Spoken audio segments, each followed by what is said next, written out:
Alright, let's get her going.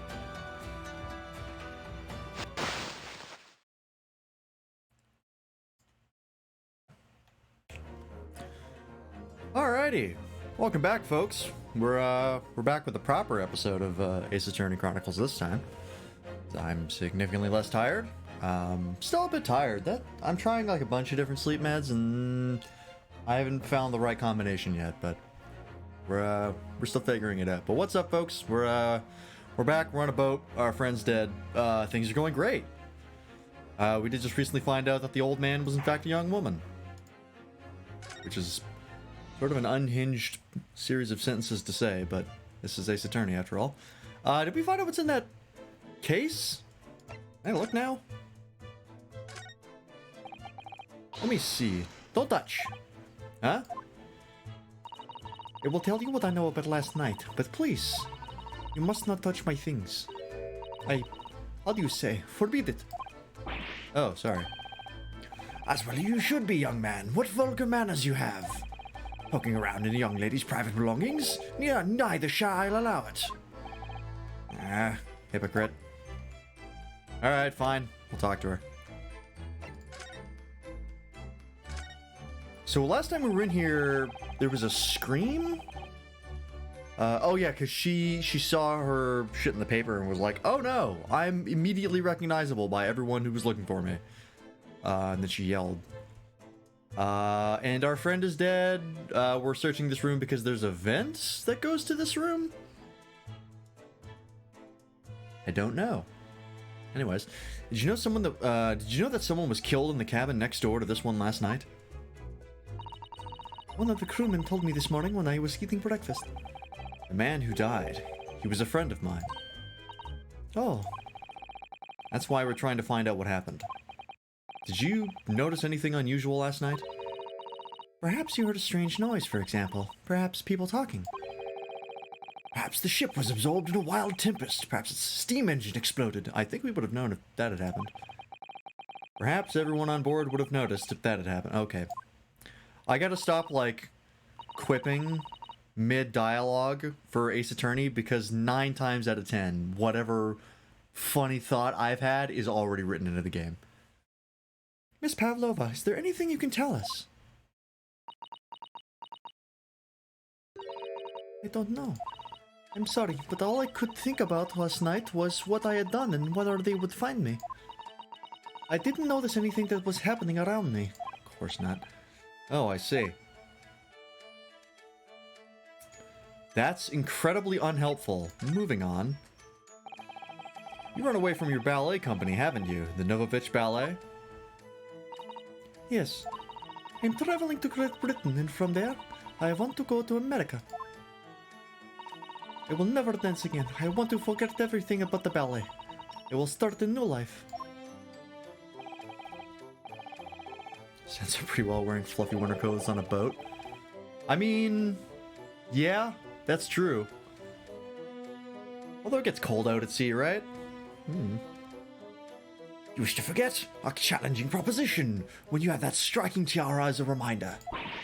But the tiara is mine. I need it to live. I have no money of my own. The Novovich Ballet gives us only a little food and water, and we must dance all over the world. That's fucked, but it is Russia. I had to run away. I had no choice. If I stayed, he would have killed me. So you ran away to protect yourself? Yes. And the crew of this ship, they have all been kind to me.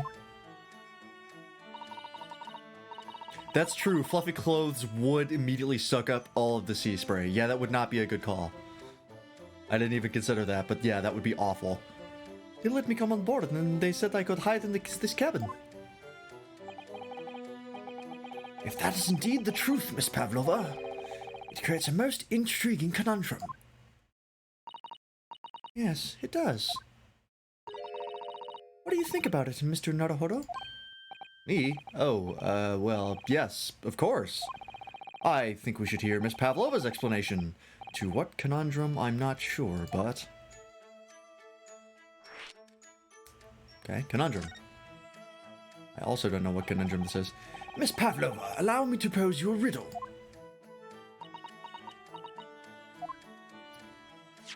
I didn't hear a no. According to this newspaper, it was only yesterday that you absconded from the ballet.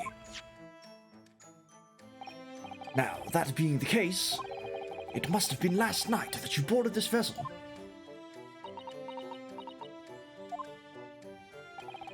However, the SS Buria stopped by no port last night. Ah, that's it, of course. So how is it, pray, that you come to be aboard? I mean, maybe they just didn't find out until yesterday. Like, they don't know when she left. Now that I think about it, the crewmen outside the cabin acted very strangely when we mentioned that. It was just after we asked him about when the occupant of this cabin came aboard. Oh, fucking right. Biv Stroganoff. How could I forget your name? That is not your business. That's the shortest Ace Attorney flashback ever.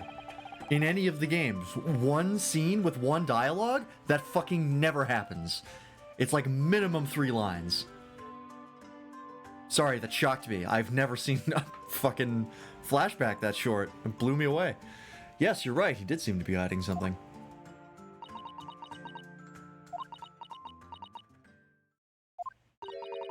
An angel descended from the heavens, bringing grace and beauty to the stage. Sorry, what was that? It is how the Russian newspapers described one of my performances. And that is how I came here too. I descended from the heavens because I am an angel. A flashback scene without any text? Impossible. Absolutely impossible. You'll never see that in an Ace Attorney game, I guarantee you. It'd be insane. That might have actually happened, I just don't remember. But I sincerely doubt it. Considering English isn't your mother tongue, your description is very vivid. Mr. Sholmes once said, I never can resist a touch of the dramatic. It seems Miss Pavlova is the same. A genius descended from the heavens, bringing grace and beauty to detection. Words once said about myself. A quote from a wonderfully extravagant advertisement for the adventures of Sherlock Holmes, in fact. Yes, Mr. Shoei. Anyway, it doesn't look like Miss Pavlova's going to tell us what really happened. She was airdropped from the battle bus onto the ship. This is a new Fortnite map. So the friend you mentioned is inside your traveling case, is that right? I don't think animals are allowed on board, according to the rules of passage. Oh, please, don't tell any of the crew. If they find my precious, then the burly Russians would bestir themselves in unison to throw you and your case overboard, no doubt. Ah! So reassuring, Mr. Sholmes. But what sort of pet is your friend? A little puppy? It is, isn't it? Is it a snake? Maybe an adorable little rabbit? Ah, you credit Russia as a land with small rabbits, do you? Russia has rabbits. What? They're like an Arctic area. Like Arctic areas have rabbits all over the place. Oh, don't they have small rabbits there then? You may well ask. I have no idea. You two are miserable bunglers when it comes to understanding the nature of young ballerina's friends. Isn't it obvious? It must be a chicken. Really? Consider the benefits. A rousing wake-up call, daily fresh eggs. Daily? Well, I guess daily. And when adversity strikes, it could satisfy the needs of sustenance. So you'd eat your friends. I'll remember that. Oh, it could be hares, not rabbits. That's true. I frequently forget they're not the same thing. Well, it would appear this friend's identity is a closely guarded secret not to be revealed. She obviously doesn't quite trust us yet. There's something I should like to show her, I think. Maybe she might be able to shed some light on it. Ah, gotta present something. Let's see here.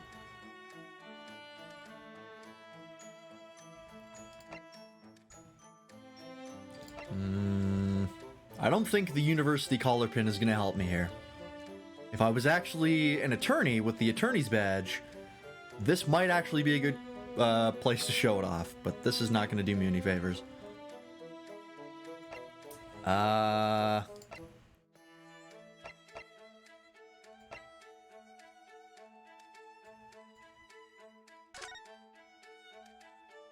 Maybe it's this. Maybe it's the speckled band. Like, do you have any idea what the fuck that is? Go with this. This is the diary of my friend who passed away. His diary? Yes, and he wrote in it last night before he died. Something a little unusual. It reads, 1:23 a.m. I can hear a faint whistling sound. And then a few minutes later, 1:35 a.m. What looks like some sort of speckled band is dangling from the ventilator grill. A speckled band? I don't understand. It's strange, isn't it? But the ventilator he mentions joins to this cabin, you see. It's up there on the wall. In other words, this cabin and the victim's cabin are connected together. Oh! Miss Pavlova, has something occurred to you? Does the speckled band the victim mentioned mean something to you? Or the whistling sound, perhaps? No, I don't know anything. Oh. Suspicious? I don't buy it. Ah, shit. Excuse me, Mr. Roylott. Oh, wow, that was fast. Jesus. Yes, what? Wow, she's fast. Captain would like to speak with you. You must come to Captain's quarters at once, please. Alright, I will come now.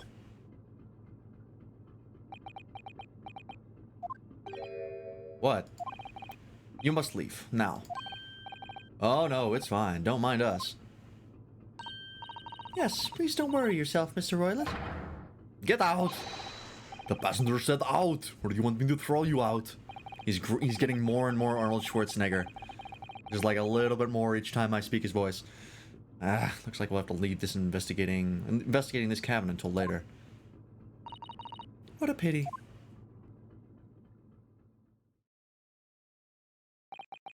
And so we lost our chance. Having still not managed to investigate Miss Pavlova's cabin, we were unceremoniously chased out. That is to say, we were quite literally picked up and thrown into the passageway outside. To be continued. Wait, so are we going from one investigation sequence to another? Does this game also break the established formula of investigation trial 3 times? Because that would actually be super nice. Yeah, investigation part 2. Sick. Hopefully, Ace Attorney 7 also does that, because they did it with Spirit of Justice, and if they're doing it with this game, which I think came after Spirit of Justice, I'm pretty sure they've just said to hell with the established formula. Because it gives them more options, right? 9th of January, SS Bodia, first class, cabin passageway. I wish we hadn't been thrown out like that. I wish we'd managed to find some clue as to what that speckled band might be. We didn't manage to investigate at all. And I imagine that we won't be able to for a while longer. We'll never get past that sailor guarding the door. He's clearly glaring at us as if to say, don't even think about it. Oh, wait a minute. What is it? Well, what happened to our great detective friend? Where did he go? Oh yes, he's completely disappeared. When did he do that? He slipped away as quietly as the wind, but not before ensuring these were securely back on my wrists. Hey, Giant Sprouts. Why didn't that play? Oh, that's why, because Mix It Up wasn't logged in. I launched the app, but I didn't log into it. That's why none of these sound effects are working. Quickly sort that out. How you doing, Giant Sprout? How's Savage? Is it kicking your ass? I heard they had to hotfix the HP of one of the bosses because it was too good and too strong. Helping out by troubleshooting. Let's find my mix-it-up overlay and refresh it. There we go. Oh, there's an update. Skip that for now. There it is. Oops, nope, don't exit. Alright. Okay, well... Can't go back in there. I also really appreciate that they kept this screen. Beat P5 Savage, P6 Savage, try P7 later, want to join. I don't think I even have any of the crafted gear. I'm still way behind. But I'll probably pass. I want to do them in sequence. I still have to do fucking the first tier of Savage. But of course, now that time has probably passed. Guess we'll go back in here. 9th of January, Suspiria, first class cabin number 1. Looks like they're still investigating in here. Yes, on that subject, I wonder if Inspector Hosonaga is unscathed. What do you mean unscathed? There's no one doing the first year anymore? We can find somebody, I'm sure. Probably not, actually. It's probably going to be a while before people want to do that again. Sure you haven't forgotten, have you, Naruhodo-san? Don't you remember what he said about allowing you out of this cabin to investigate? He was going to talk to the captain about it. He said he'd lay his life on the line for you. Oh, yes. But I'm sure he was exaggerating. Let's see what he has to say for himself. He might have some new information for us. Gotta capitalize on the release to do him? Yeah. I'll try and do this tier of Savage at some point. Might have some new information for us, you never know. Where is he, though? Is he over here? Oh, there he is. I don't think his conversation went super well.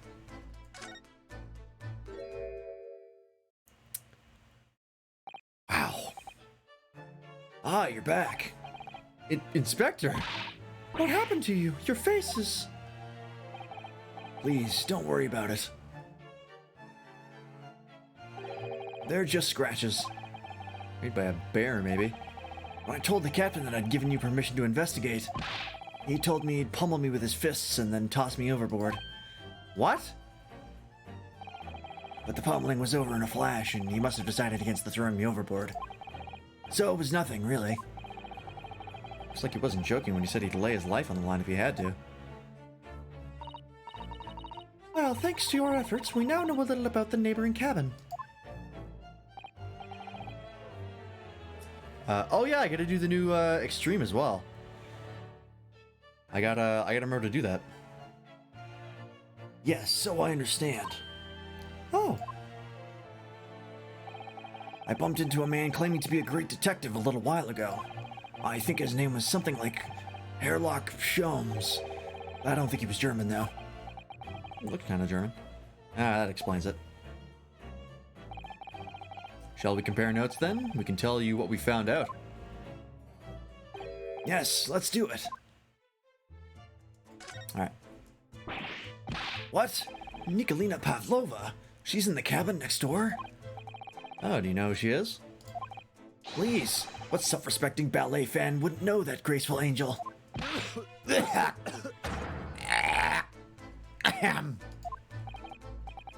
Oops, I think I upset him there.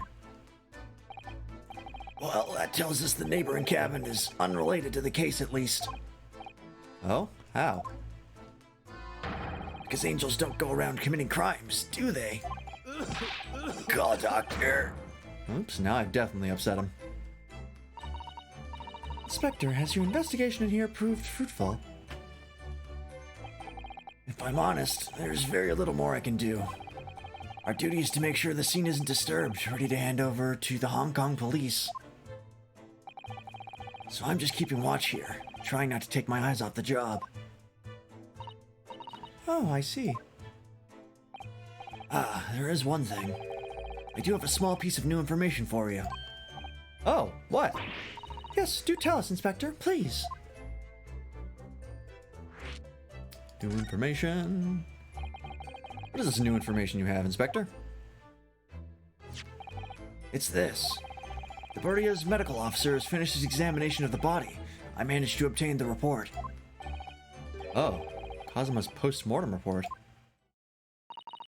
Kazuma-sama. So, what was the cause of death? Damage to the cervical vertebrae is what's written in the report. His neck was broken. Yes, it would seem so. There were no obvious wounds or other signs of injury. So at first, I think they were considering poison. But it turns out they found no trace of poison in his system at all. Well, what weapon was used then? Nothing has been found as yet, but the fact that there are no signs of a wound suggests it may have been a blunt object, something that wouldn't leave a mark. Oh, I see. All the body's nerves run through the spine to the brain. A strong enough impact to the neck could induce death. It is a possibility, and no obvious wound would be left. Poor Kazuma. I have a second copy of the report. If it might be useful, you're welcome to have it. Really? Are you sure? Yes, it's fine. I trust you. After all, if I didn't trust you, I'd never have agreed to you leaving this cabin in the first place, would I?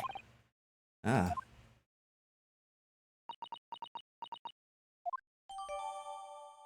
An actually useful police officer who was actually on our side fully.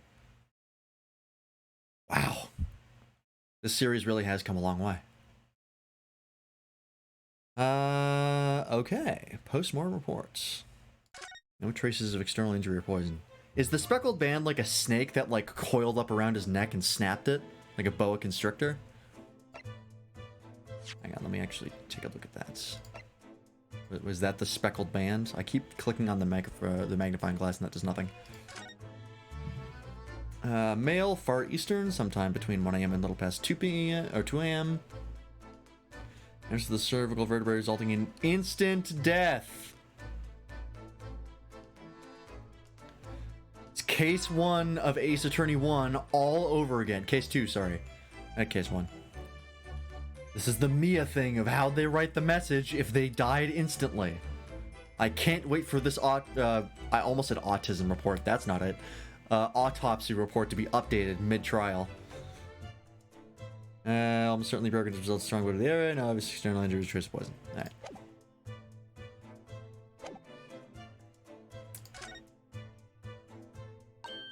Oh, Mr. Sholmes was here, was he?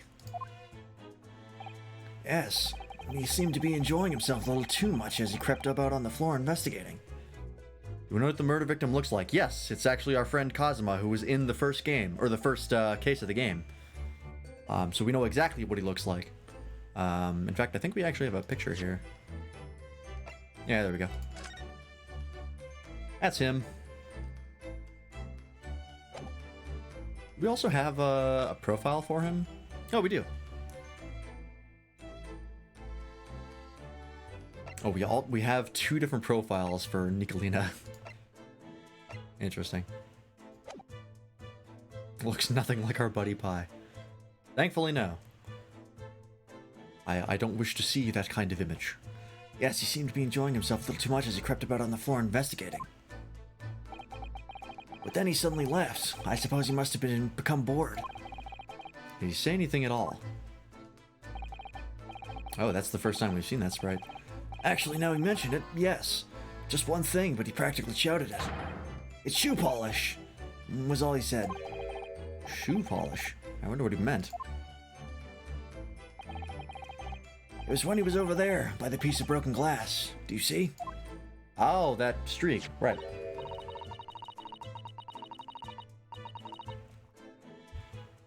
Ah, perhaps he was talking about this brick-colored mark, do you think? Ah, yes, that must be it. But how could Mr. Sholmes know that it's shoe polish? It leaves me cold, I'm afraid. I have no idea. What is it, Susato-san? Well, Kazuma-sama was wearing leather shoes with a very dark tan hue. Dark tan. A sort of dark brownish red then. Yes, a little like the color of red wine, but darker. I often repaired them for him. Oh, does this mean that this mark was made by the polish on Kazuma's shoes they scuffed on the floor? Okay. That's in the court record now. That's really all I can tell you at this stage. I should return to my post. My fellow crewmen's eyes are boring into the back of my head. Yes, that might be for the best. Thank you.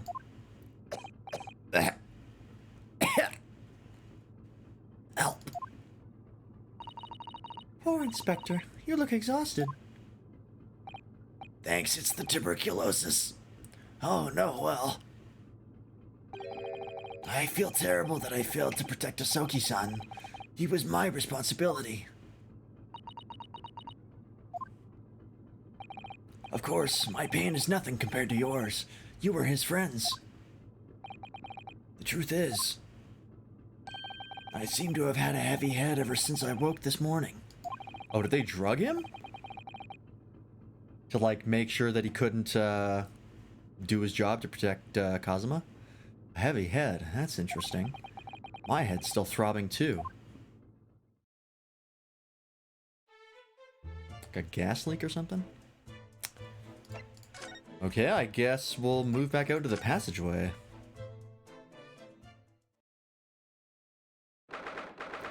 Ninth of January, SS Borio, first class cabin passageway.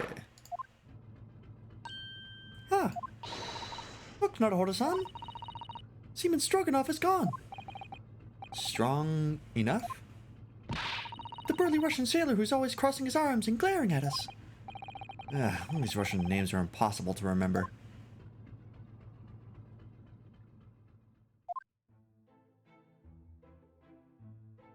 What the hell? La la la! Captain Underpants, is that you? Did you hear that? It sounded like someone singing. La la la lay, hide it the great detective way. It's fucking like the Mandarill song. Miss caroling, I know that lark-like voice. Well, never mind that now. This is a golden opportunity for us. Yes, you're right. We must seize it. Let's go inside Miss Pavlova's cabin while we can and investigate. Definitely. Before that stringy knot crewman comes back. It's Stroganoff, not Stringy Knot. All right, let's get in there.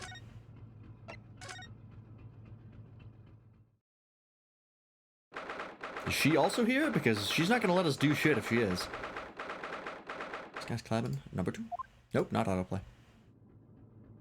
This is not the kind of game that I would put autoplay on. Because, like, the dialogue is important to know exactly what to do and to present. And if you miss it because of autoplay, you're kind of fucked. So I kind of never want to use autoplay. I don't understand why anyone would really want to. Well, I guess actually... No, that's right, because when you started this game, there was actually a story mode. Where it's like, instead of having to, like, present stuff, like, manually and work things out in your head, the game just did it automatically for you. So it's just like it's a straight, like... It's not a visual novel. I think it's called a kinetic novel. When there's, like, it's a novel, but there's no choices or anything like that, or, like, any gameplay. It's just straightforward. There was an option for that earlier, which I thought was really interesting. Because I think that's a nice addition. 'Cause you don't have to use it by any means, but it's nice to have in case someone just wants the story and doesn't want to think too hard about it. Miss Pavlova isn't back yet. Susato-san. Oh, where's she gone? Hey, what are you doing? Those are her private things. There's not a moment to waste, Naruhodo-san. We must investigate as quickly as we can. I suppose you're right, for Kazuma's sake.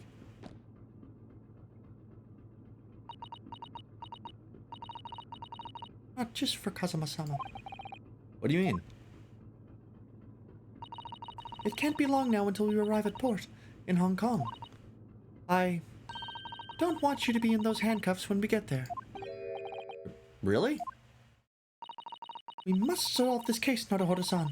By ourselves if we have to.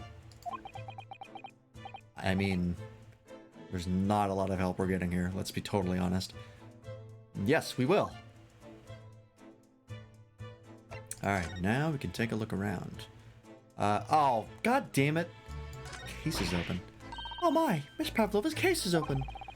It's completely empty inside, but according to the great detective's great deduction, she was hiding her special friend in there. Makes it sound like she stuck a vibrator on board. Yes, a friend that she had to keep secret. Because you're not allowed to bring animals aboard the SS Boria. I wonder what kind of animals she had in there. And more to the point, where is it now? Okay, what about this bag? This bag, it does not exist. No, it does.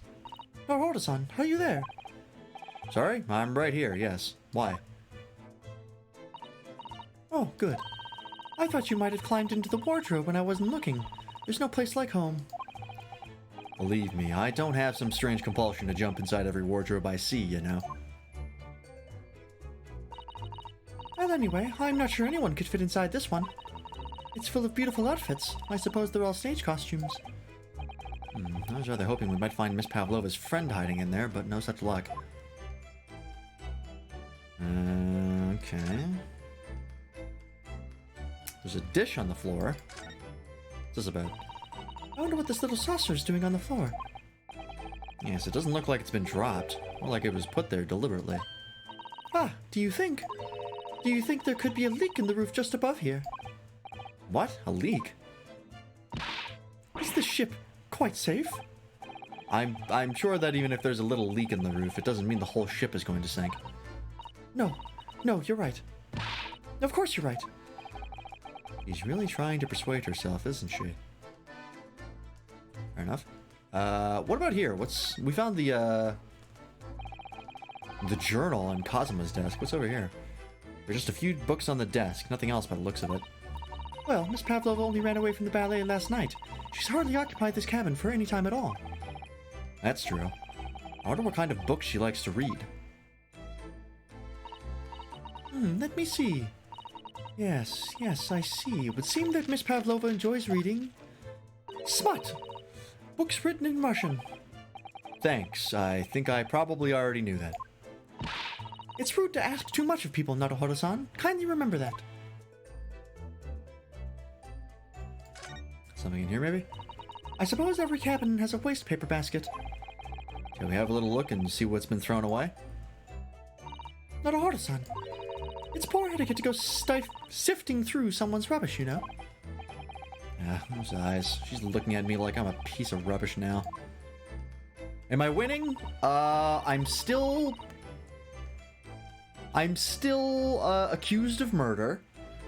But we are making progress in the investigation, so that's good. It's been worse. It's certainly been worse. However, these are special circumstances, I think. Exactly. We have no choice. There's hardly anything in here at all. Stop murdering people? I'm sorry. I can't help it. You know, I just see people and I get the urge, the masculine urge to murder people in cold blood.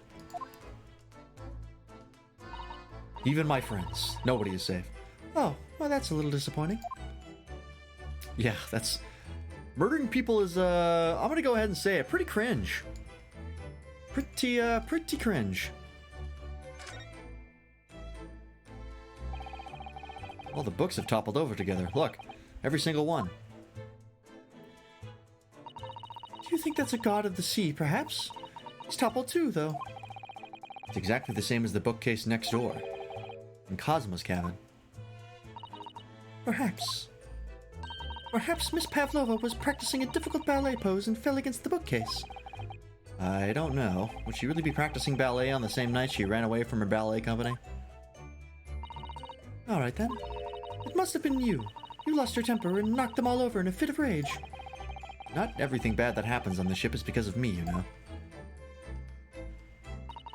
Well, anyway, I'll set them all straight again in here, too. I don't like seeing things in disarray.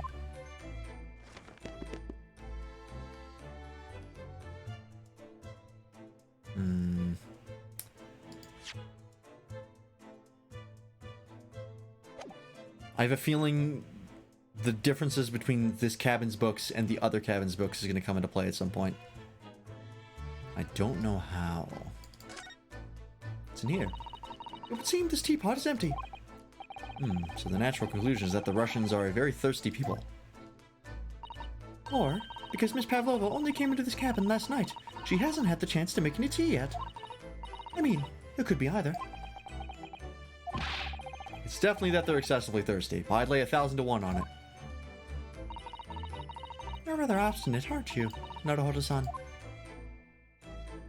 I refuse to be wrong in front of a woman. Everyone knows that men are incapable of being wrong. So this ventilator connects to Kazuma's cabin next door.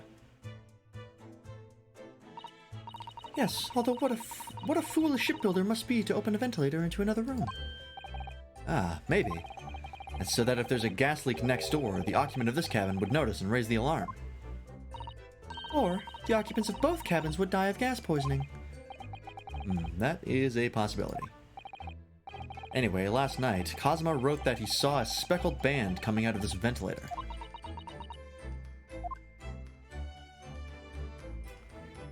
Okay, I've got, like, no fucking clues so far.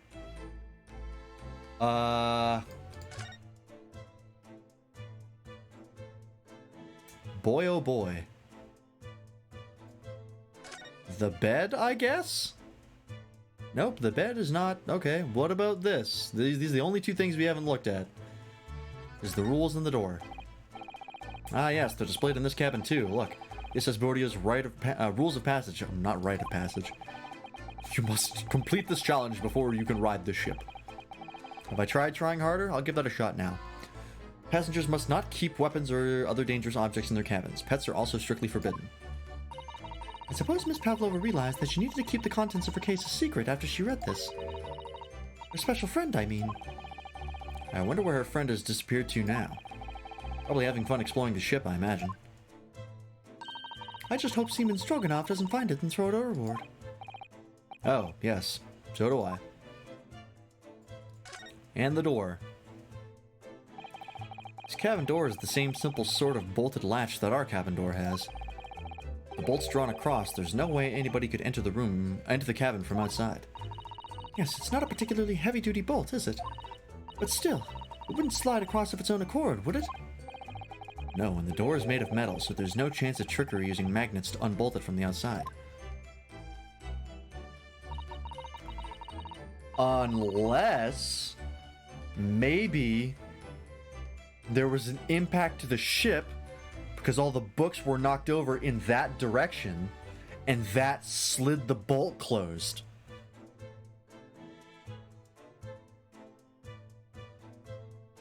I feel like that might possibly be it. I think that's a distinct possibility. Got to keep that in mind. And it seals up perfectly too, to stop any seawater coming in. So you couldn't use the method you told me of passing a thread through a crack around the closed door either. I seem to know a lot of tricks for opening doors. I'm starting to see why they suspect me. Am I missing something?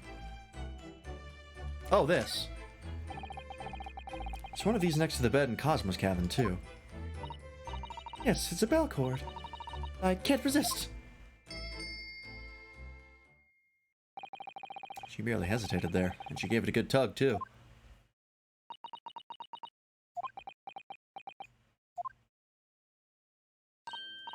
No, I didn't actually expect anyone to come. We don't want them to. We're trying to investigate in secret. Okay. What have I missed here? That's nothing. Something else over here that I'm missing, perhaps?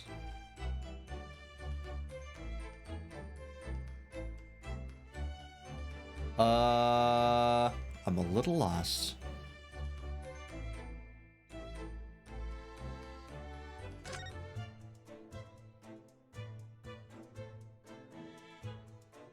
Got the bed.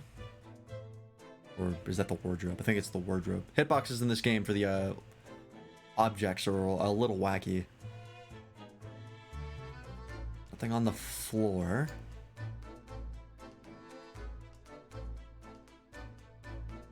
Hmm.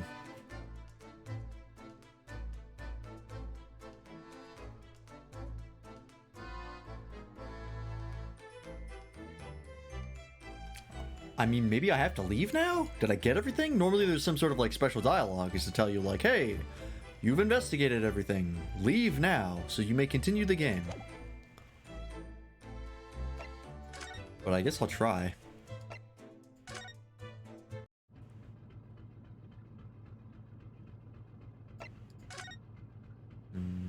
Nope. Investigate some more in this area. Oh, was there something in here that I missed? I didn't realize she actually gives you, like, clues. I got that. What about the door? Miss Pavlova's cabin. This could be our chance. What? The burly sailor doesn't appear to be around at the moment. We could investigate every last inch of that cabin. I'm not sure if we could go that far. But we could certainly do with looking around more. I'm sure we could learn something. Ah! That's probably it. Oh, it's Mr. Sholmes, look. Oh, you never know who's going to turn up next, do you? He seems to be stealing a look at something as he sings to himself. Yeah, we did go in here and I heard him sing and then we just left. La la la, li-o-li-o-lay, I did it the great detective way. He's still singing. Do you think he hasn't noticed us? Or he's simply in extremely high spirits. Yes, there were times, I sure you knew, when the yard bit off more than it could chew. And through it all, when there was doubt, it's lucky her luck was about. Excuse me. I solved it all and I stood tall. I did it the great detective way. That doesn't rhyme. Shit. Mr. Sholmes! Ah! What is it? You want to fight? Honestly, interrupting a fellow when he's singing and I was just about to reach the climactic finish. Sorry, I thought you were never going to stop, so I figured now is as good a time as any. Get the funky Dempsey roll on us. Watch out. That shit's dangerous. I very nearly dropped you to the floor with one of my famous right hooks. Alright, get the picture. Now, could you put those fists away? I'm gonna beat the shit out of you. Mr. Sholmes, you seem to be examining something before we interrupted you. Ah, yes, that. I was immersed in the study of the ship's log, as penned by the stockily built crewman who's usually on guard here. Oh, yes, the ship's log. Did you find out anything useful from it? Well, after 2 a.m. this morning, the majority of the entries are blank. Which means that there was nothing to report. Nothing of note happened, so... Oh, God. Oh, you're so dumb. I mean, I'm dumb, but boy, you truly are a student from the land of the rising sun. You've been utterly blinded by it. Oh, everybody hates Japanese people. Ah, it's hilarious. Sorry? Your logic, my boy, is inverted. Whatever do you mean, Mr. Sholmes? Observe the other pages, and all shall become clear. It would seem the same crewman off-stands sentry in this first-class passageway, and he has an almost religious practice of recording nothing to report every half hour. Oh, he writes that in every 30 minutes. Nothing to report. Precisely. Put simply, the seaman writes nothing to report when there is just that. And yet, the ship's log from last night is largely blank. He didn't even write nothing to report. Do you mean? Yes, there were circumstances afoot last night which led to the seaman being absent from his post. What kind of circumstances? What happened? That remains a mystery for now, but we can be sure something significant took place. So significant that it caused the seaman to forget his regular habit of scribing nothing to report in the log. These are important details. I would stake my life on it. You must log the ship's log in your mental file. Chip's log has been entered into the court record. Now that deduction was worthy of a great detective. Ah, you're starting to understand what my way is, I see. What makes Sholmes Sholmes. Brilliance. I'm so smart. Ah. Oh, that's good. Oh, ouch. What is it? Are you hurt? Oh, don't worry yourself. I seem to be afflicted with a throbbing head this morning for some reason. Nothing more. Does everybody... Was there a gas leak? Like some shit like that?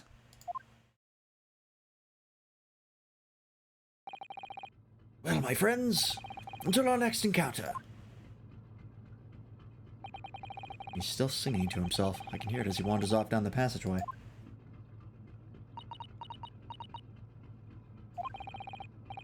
Something wrong, Susato-san. You seem lost in thought.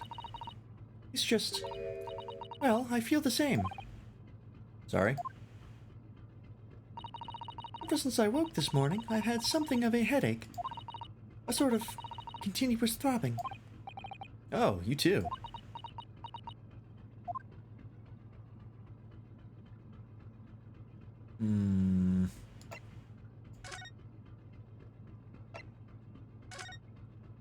Oh yeah, the bottom text changes every time you have to go to a place.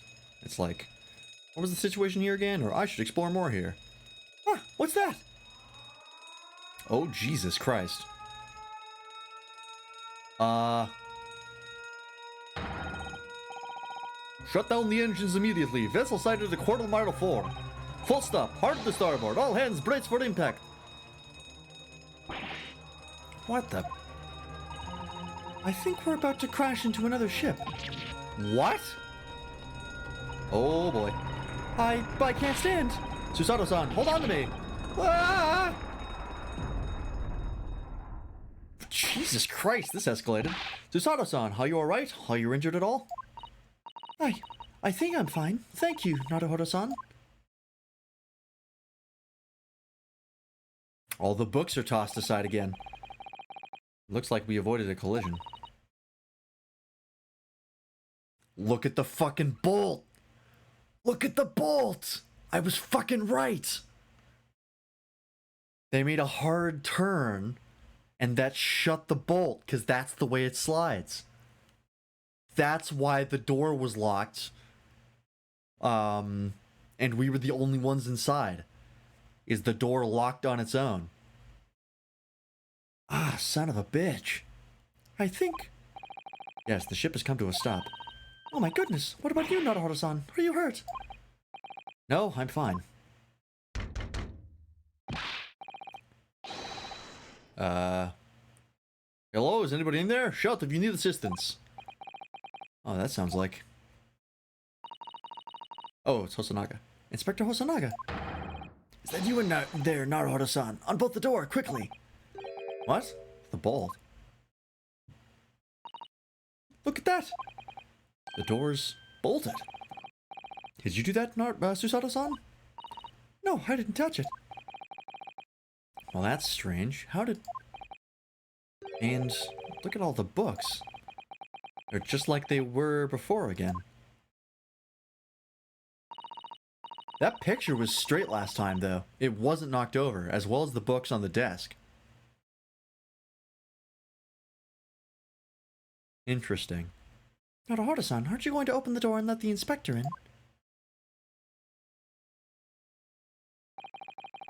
I better tidy this place up first. Our violent emergency stop had solved one mystery, at least, in a very vivid way.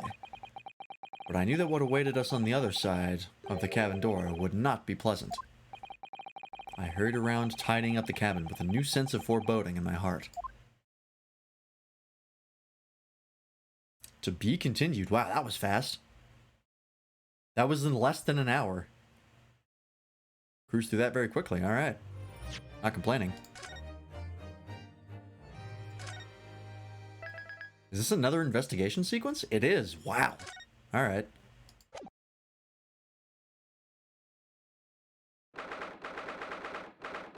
8th of January, SS Vuria, Miss Pavlova's cabin. Somehow, the door to the cabin we were in ended up bolted after we made an emergency stop. Usato-san took a deep breath and gently slid back the bolt. I bet you that was what caused the dude to leave his post as well. Was because there was an emergency stop, and so they needed fucking everybody, like, all hands on deck.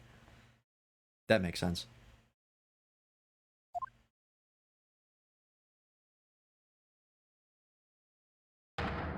You, what are you doing in Miss Pavlova's quarters? You both look unhurt. Good. Yes, we're fine, thank you. What on earth happened?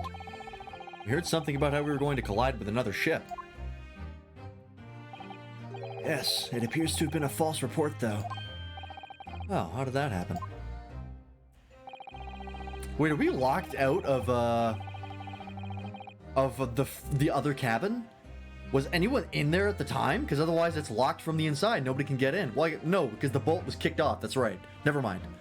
They busted the door down and broke the bolt. I forgot about that. One moment. Oh.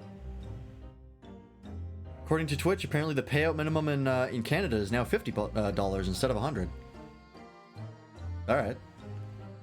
There's a dense fog outside, so it was extremely difficult to see. Someone must have thought he saw a ship ahead. This person obviously triggered the alarm, and that's why we made an emergency stop. Everything is chaos. Passengers are screaming. Crew are running everywhere. This first-class area is the only quiet part of the ship at the moment. Oh, I see. Someone triggered the alarm. Does that mean that someone pressed that button outside? Ah! You wicked intruder, dressed all in black. You are the devil. Sorry, me? I've been called a lot of things before, but devil is a first. You opened my traveling case. How could you? What? No, we didn't touch it. That's right, Miss Pavlova. It was already open when we came into your cabin. Inspector! Yes? Arrest this man. I know he did it. He is a criminal. It is not enough that he has killed a man. Or is it not enough that he has killed a man? Da, and he stole away as well. Vixen promises not to steal chicken, do you believe? Take him away. He is trespasser as well as everything else. Stowing away, trespassing, killing. She is right, you are the devil. It doesn't look good, does it? There is cell below deck. Throw him in. Tomorrow we dock in Hong Kong. Then we give you straight to police. Wait, a cell?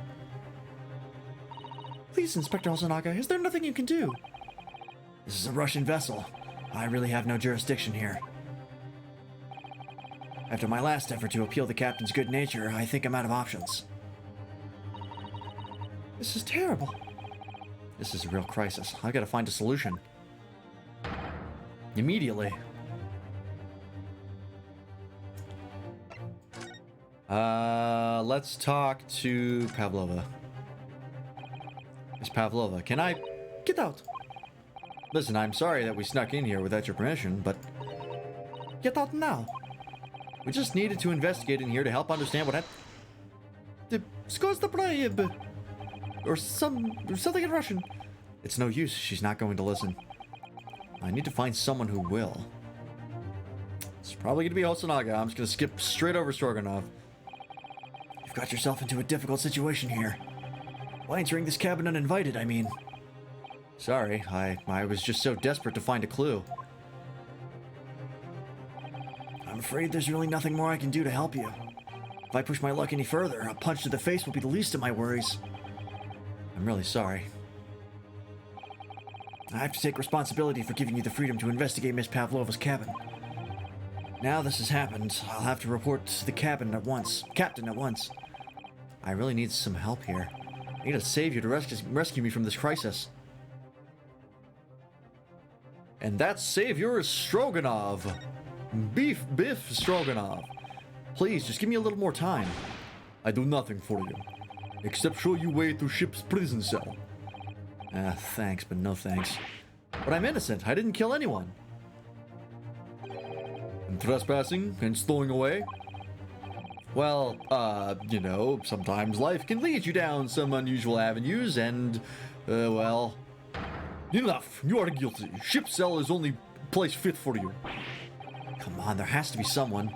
Some savior to rescue me from this crisis.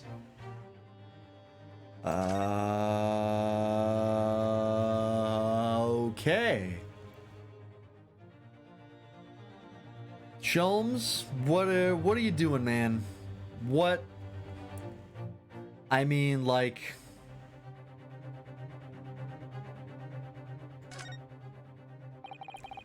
What the...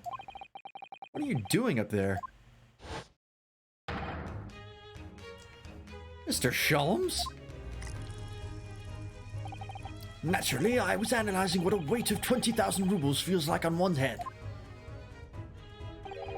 Have I not told you that as a detective, it is my business to know what other people do not? This guy's off the hook? Quite the contrary. I think he's on the hook for a lot of things. This isn't mere tomfoolery, my boy. Oh, no, no, no. Well, why were you hanging from that hook before then? Isn't it obvious? To properly assess the weight of the 20,000 rubles, naturally. I wish to determine if it would bend that conceited-looking hook on the wall, so full of brag and bounce. I never know to take this man seriously or not. Yeah, it's literally true. You again, the great detective. Inspector, I confess I've been looking for you. I have something to report to you most urgently.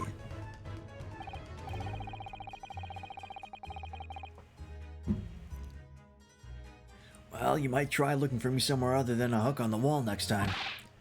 What is the report? Speak. An urgent report from a great detective can mean but one thing.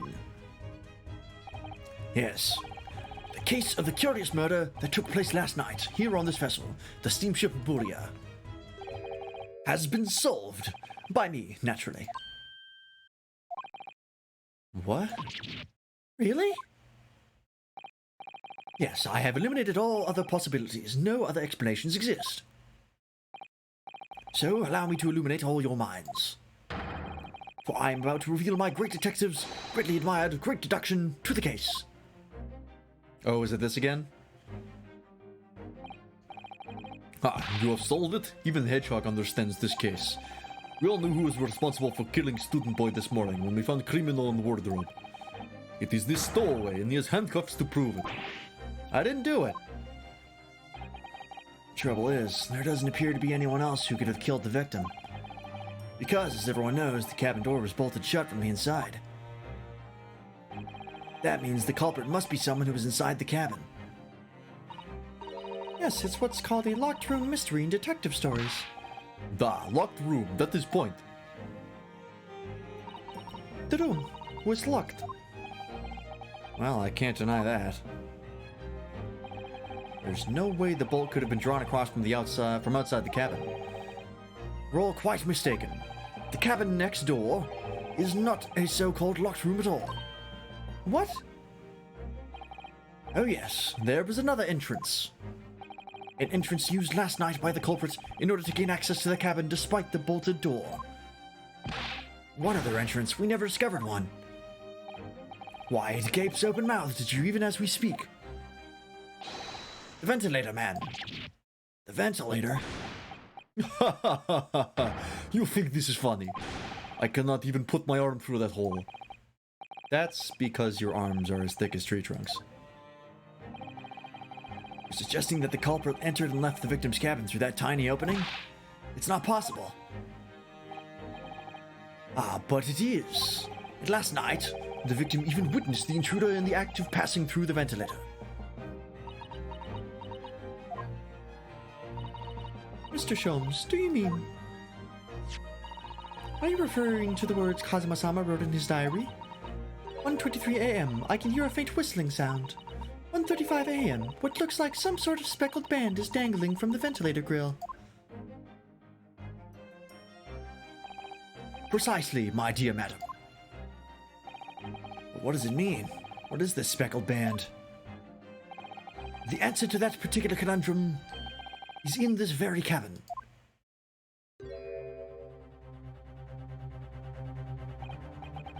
Mr. Sholmes, what are you doing? There is a distinct element of danger, but fear not, I am ready. What I am about to expose for you all to see will shock you to your cores. Behold! Ah! What the?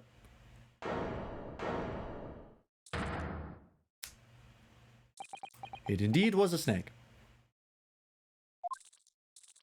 You're taking this very well. Allow me to introduce you all to the band, the Speckled Band. A snake? Indubitably.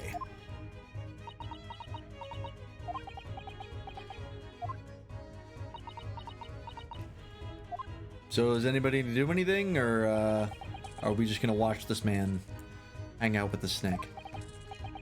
Mr. Sholmes, just one thing. Pray, what troubles you?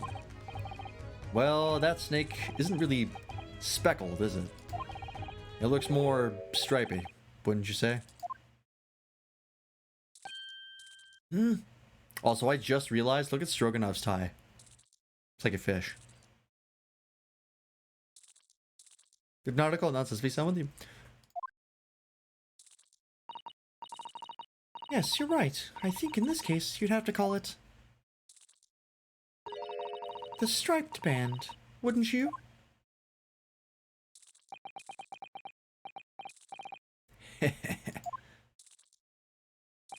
You both see and observe, with a distinction.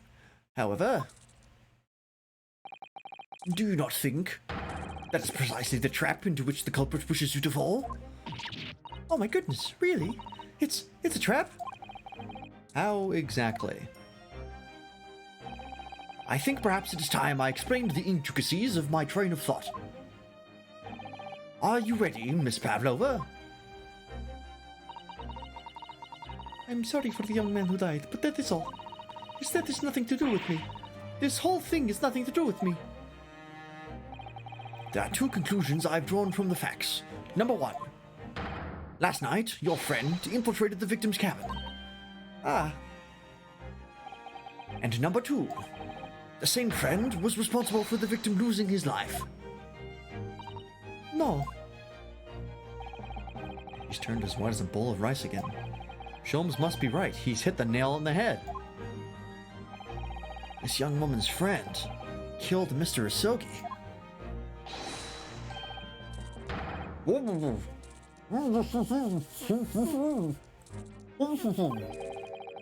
Looks like he can't speak with that snake coiled around his head. I would advise as little movement as possible, Seaman. You wouldn't want the fangs of that long friend in your neck. So, everyone, let us begin.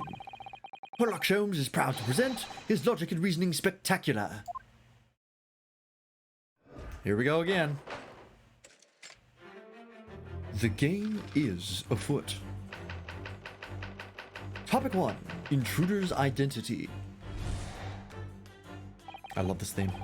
Miss Pavlova, moments ago you claimed the following. His death is nothing to do with me. This whole thing is nothing to do with me. Yet you cannot deceive yourself.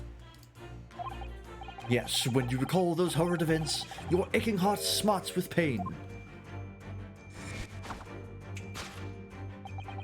And it is that very pain that evidences your inextricable link to the victim's death. So we ask, what was the nature of this intruder that stole into the victim's cabin on that portentous night? Why, naturally, it was the friend from which you boarded this vessel, was it not? Ah, as I suspected, another telltale glance. Without doubt, your friend is the writhing serpent we see before us. And yet, that fact leaves us in a quandary. Oh my god. Hey, wait a minute. That snake doesn't have fangs. That might come up later. Who knows? The victim's written observations on the night in question tell of a speckled band. Whereas, regrettably, this specimen's markings do not fit the description in any way. What explanation can we give then? Pray? What was the sight that fell upon the victim's eyes last night? What are you hiding back there? No, don't look at me. This has nothing to do with any of this. Oh, but it does. You have the answer to the quandary even now, hidden behind your back. Yes, that's what you are trying, but failing to conceal can only be the snake's slobbed skin. Evidently, after the subtle and horrible crying, this most deadly friend of yours shed its original skin. No? I don't know what you're talking about. Last night, through the ventilator visible in this cabin, your then speckled friend slithered next door. Using the bell cord on the other side of the bridge, the serpent silently descended into the victim's quarters. In the dim light, it appeared to the young gentleman who was about to lose his life as a speckled band. In summary, the nature of this friend of yours, which last night infiltrated the scene of the crime, is a rare breed of snake whose markings change each time it sloughs its skin. I don't know how to pronounce that. Slough? Slough, I think. A snake so dreadful we can only imagine it would be found in the deepest depths of India. Conclusion, a beloved speckled snake. And topic 2. How Mr. Rasogi died. Moving on, we come to the heart of the matter, the grim demise of the victim. How did this young man lose his life, and why? According to the data of which I have been apprised, it would appear there were no visible signs of injury. Ah. In fact, the circumstances of the victim's death can only be explained by a terrible venom. Okay, you know that's not true. You have the autopsy report. Now, if we take that as a fact, we can reasonably imagine that there remains evidence to affirm it all at the scene of the crime. Oh no, could there be? Yes, an examination of the deceased's body will prove the cause of death conclusively. The almost but not quite imperceptible puncture wounds left by the venomous fangs will seal the truth. Yes, the vestiges of the snake bite delivered by your terrifying friend. This makes no sense. There is no point feigning ignorance, Miss Pavlova. After the incident, you endeavored to hide everything, didn't you? But now your involuntary glance betrays the hiding place you chose. That's right, you hid the evidence that links you to the victim's death in that traveling case. When we first met... Excuse me. Ooh, that yawn snuck up on me. When we first met at this cabin, it came to my attention that your case moved periodically. Your serpent assassin was restless inside, no doubt. You don't. It is telling that the victim made note of a low whistling sound that he heard minutes before his end. That was your signal, was it not? The sound you had used to train your serpent friend. To train? Indeed, you'd put the serpent through this ventilator and wait. After a period, you'd summon it back with a whistle. You couldn't know if the animal had done its duty, so you would listen for signs of life next door. If the victim appeared not to have been dispatched, you'd release the snake once more. Do you deny this snake has undergone such training? It's not true. Having slithered through the ventilator and down the bell cord, the creature needed only to sink its fangs in once. And its venom would course through the victim's veins, ending his existence forever. That is the true nature of the speckled band that took the poor young man's life. There can be no doubt my logic is infallible. We will see about that. Death by a venomous snake's bite. Thus concludes Herlock Sholmes' great deduction of the speckled band.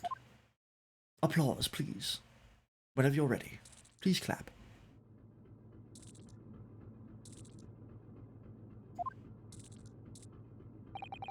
Miss Pavlova has trained her pet snake as a killing machine. There on the floor, you will observe a saucer of milk. The promise of food is the key to training any creature. Incredible. You've solved the mystery. Amazing. Your great deduction really lives up to its name. I see now why Herlock Sholmes has become such a household name. Are all of you fucking serious? My dear man, it was nothing remarkable. As the Russians say, I could have done it with one left hand. Okay.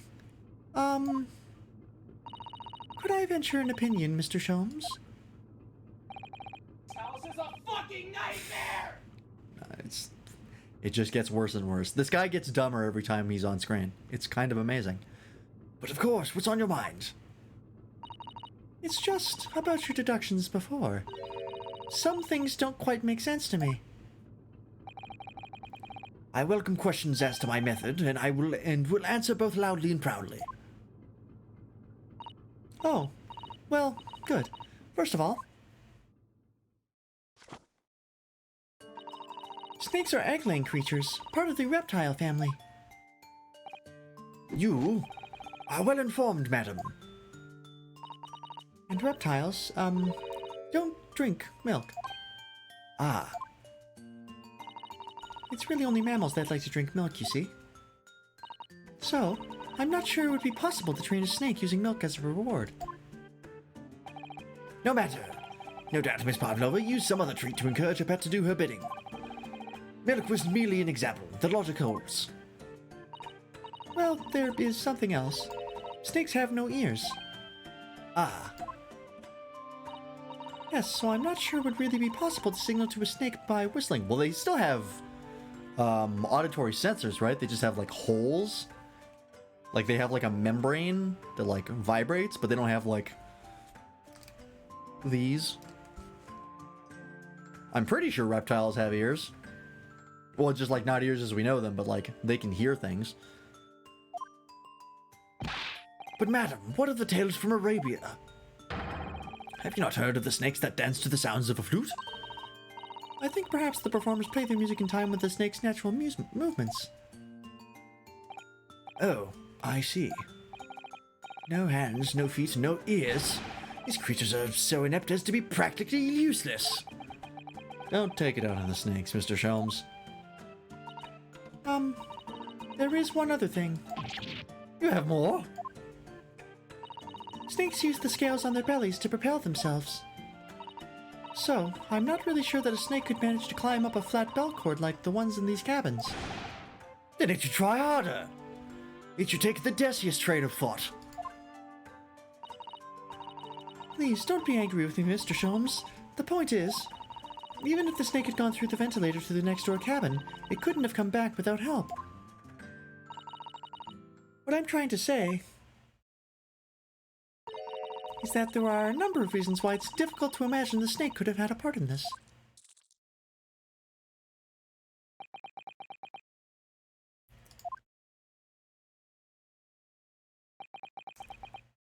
Don't fucking look like that, Hosonaga. You bought that shit hook, line, and sinker.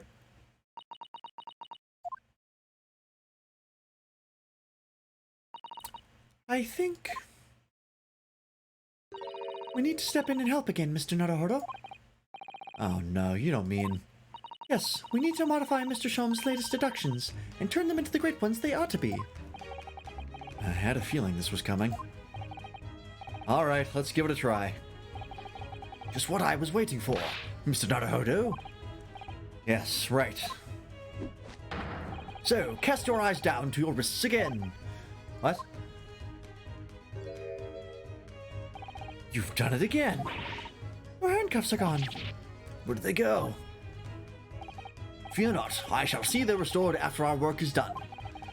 I really wish you'd leave them off. Now, everyone, let us begin. Herlock Sholmes is proud to present his logic and reasoning spectacular.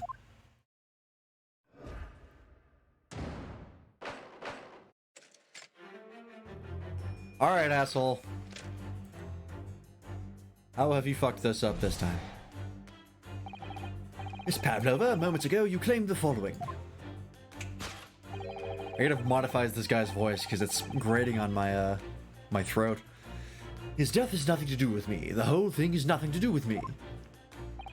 Yet you cannot deceive yourself. Yes, when you recall those horrid events, your aching heart smarts with pain. Must be her head, right? She does have a pained expression on her face. Yes, that's true. She looks as though Kazuma-sama's death is weighing heavily on her mind. But you're not sure Mr. Sholmes has read her quite correctly, is that it? Could there be some other way to interpret her expression then? Let's take a moment and really look very closely at Miss Pavlova. Is it her hand? Oh, there's a claw scratch. Ah. Oh, Naruhodo-san, look! It looks like a very painful wound. It looks like a scratch made by some kind of small animal. And fairly recently, too. Well, whatever scratched her doesn't appear to be around here. Nope, that was Susato-san. Whoops. Okay, so it's not the scratch. Oh no, I have to present that. That's right. Yes.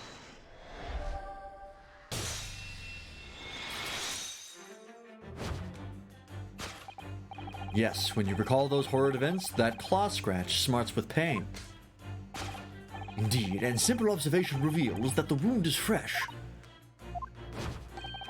Miss Pavlova, did you in fact receive that scratch sometime last night?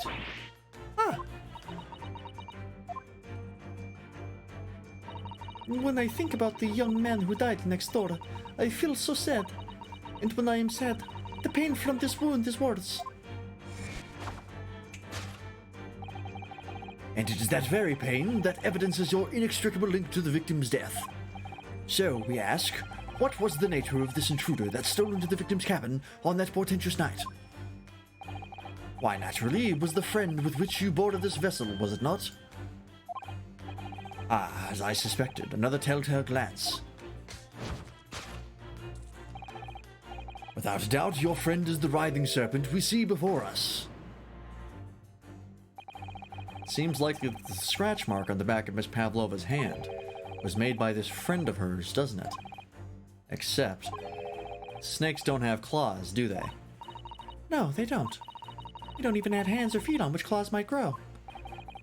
Well then, if that snake isn't her pet, what is? What's the true identity of this friend of hers? You should follow her gaze, Naruhodo-san. That's where we'll find the answer.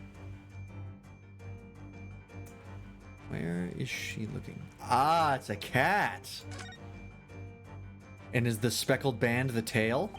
That is a fucking adorable cat. Look at that cat. Look at that fucking cat. That is one of the cutest cats I've ever seen in my life. My god. Ah, look at the photograph in this frame. This must be something Miss Pavlova brought with her when she ran away. She's exceptionally beautiful, isn't she? Yes, that's true. But personally, it's the little black creature she's holding that caught my eye. Maybe we better take a closer look at this. Little kitten. Look at the little cat Miss Pavlova's cuddling here. Oh, what a cute little kitten. It could vie with you, couldn't Naruhodo-san, for the blackest outfit. A black kitten. From the look of this picture, at least, Miss Pavlova seems very attached to it.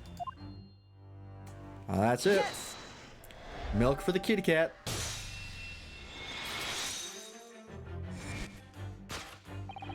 Without doubt, your friend is the little kitten we see here before us. Yes, the scratch on the back of your hand makes that abundantly clear. Oh no. The whereabouts of this black kitten isn't clear. The whereabouts of this black kitten isn't clear.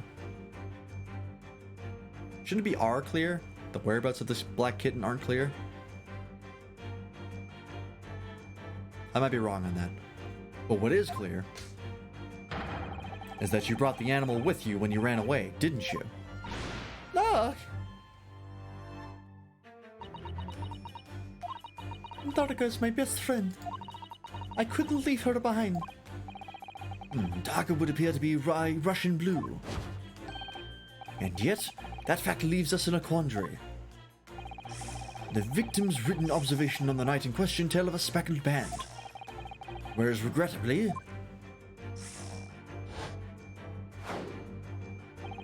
this specimen's markings do not fit that description in any way. What explanation can we then give, pray? What was the sight that fell upon the victim's eyes last night? No, don't look at me. This has nothing to do with any of this. Oh, but it does. You have the answer to this quandary even now, hidden behind your back. Yes, that which you are trying but failing to conceal can only be the snake's slough of skin. Did you see that? Oh, did you see that? She just took something out of her pocket and hid it behind her back. If she just left it in her pocket, no one would have ever have known. Oh yes, ploys like that are Mr. Sholmes' specialty. He's ever so clearly forced her to reveal something. I thought deduction was a specialty. Or maybe making me believe that that was a ploy too. Anyway, I find it hard to believe that that's the skin of a snake. In which case, just what is Miss Pavlova hiding behind her back?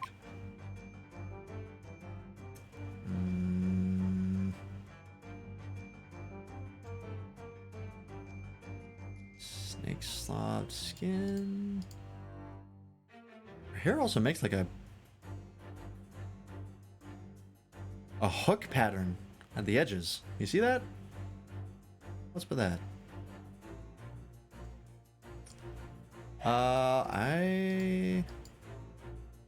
Anything else to click on? Oh, I can look at her left and right ear.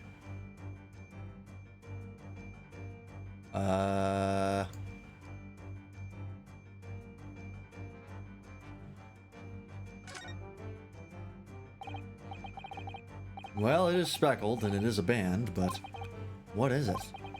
It seems to be soft and fluffy, a long piece of cloth of some sort. And that looks like a handle on one end. I think it may be a cat's toy. This sort is common in the West, apparently. How is that a toy for cats? Cats like to chase the band around and paw at it. Kittens in particular love that sort of play. You only need to wave it in front of them, and they pounce to catch it. That sounds positively adorable. It is. Ah, okay, so you had to examine it to change what it was being perceived as. Makes sense. Yes, the thing you are trying, but failing to conceal, is a cat's toy. Precisely, and the true nature of the now infamous speckled band. Ah, And it was this toy you dangled through the ventilator.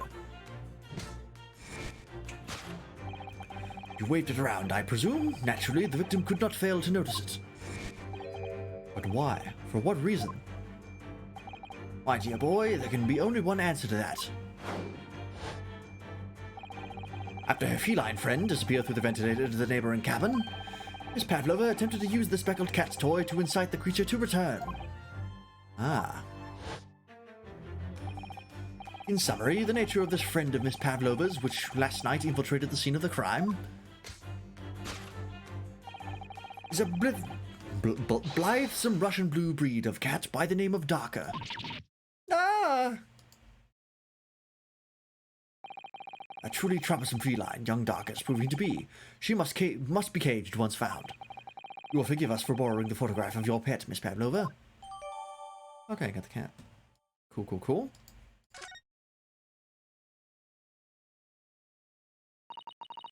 It was after I gave her food last night.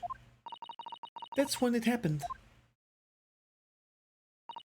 She scratched the back of my hand and then ran up the bell cord. Before I could do anything, she had disappeared through the ventilator. Darka, she is so naughty. A beloved kitten. Alright. So that gives us like 0 clues as to how Cosima died, right? Because it's now not a snake at all. So, unless this cat fucking killed him, which I doubt. Moving on, we come to the heart of the matter, the grim demise of the victim. How did this young man lose his life, and why?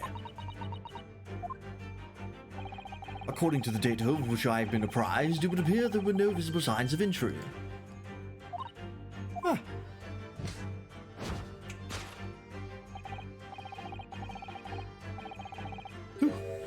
Excuse me. In fact, the circumstances of the victim's death can only be explained by terrible venom. Mr. Mr. Sholmes says is true. There were no signs of a wound anywhere on Kazuma-sama's body. That's right. But Mr. Sholmes seems to be unaware of one very important detail. Kazuma wasn't poisoned. Yes, it would seem so. Let's give him the information he's missing now. Ah, okay. I present something in this stage. It's going to be the postmortem report. Yes!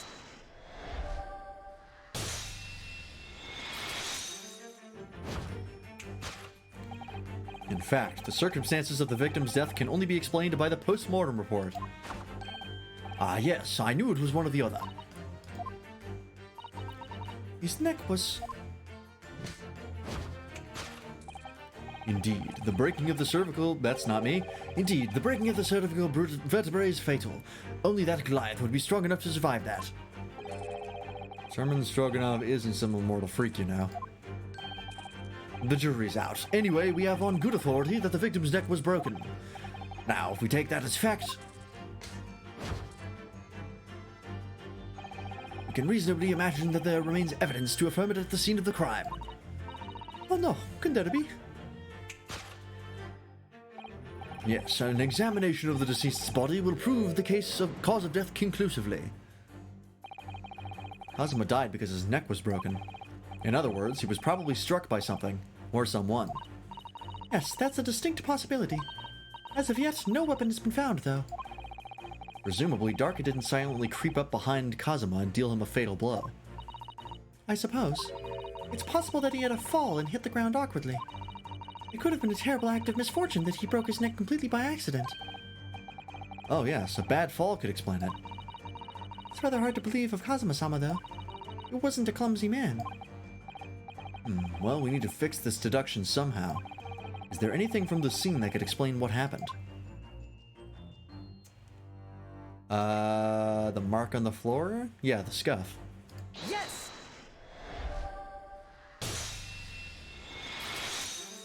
So he just fell to his death? Yes, an examination of the mark on the floor will prove the cause of death conclusively. This particular mark, so prominently visible next to the victim's body, is a deposit of shoe polish. Shoe polish? Indeed, positively identified by the analysis device I constructed, which I carry now as a matter of course. Beeswax, tallow, and dye were my results, the undeniable ingredients of shoe polish. And the color of the polish is a perfect match to the color of Mr. Asogi's laced leather shoes. Looking at this mark, it's not hard to imagine what happened. For some reason, Mr. Asogi must have caught his foot at that point on the floor and tripped. Please, no. And by a dreadful turn of misfortune, caught his neck against some immovable object as he fell to the floor. Suffering a fatal blow to the spine, the victim's vertebrae shattered, and in that instant, he lost his life. No! I don't know. I don't know anything about this. Is that really true, Miss Pavlova? What about the evidence left at the scene where Mr. Asogi lost his life? Yes, the facts are as clear as day to me. You did all you could to conceal the incriminating evidence. But now your involuntary glance betrays the hiding place you chose. That's right, you hid the evidence that links you to the victim's death in that traveling case. I don't believe it. Kazuma-sama merely tripped over and now he's no more. It can't be true. I've refused to accept it. I know it's hard to believe, but the mark on the floor does seem to suggest that's what happened. But And if this part of Mr. Sholmes' deduction is right, Mrs. Pavlova is trying to hide some evidence that would prove it. Here in this cabin, somewhere in the direction that she just cast her eyes. where, I wonder? Let's have a good look around. The answer must be here somewhere.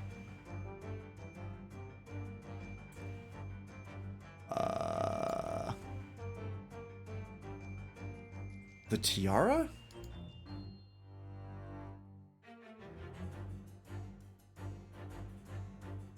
Waste paper basket? What's in here? This is a waste paper basket. Perhaps all the first-class cabins have them. but Miss Pavlova only started occupying this cabin late last night. Presumably there's not much rubbish in there yet. Aha! I was right! Oh, what's that? It's a broken piece of glass, isn't it? Yes, it is. And I feel like I've seen it somewhere before. It looks familiar. Perhaps it's more than your mind simply playing tricks on you. But Yes!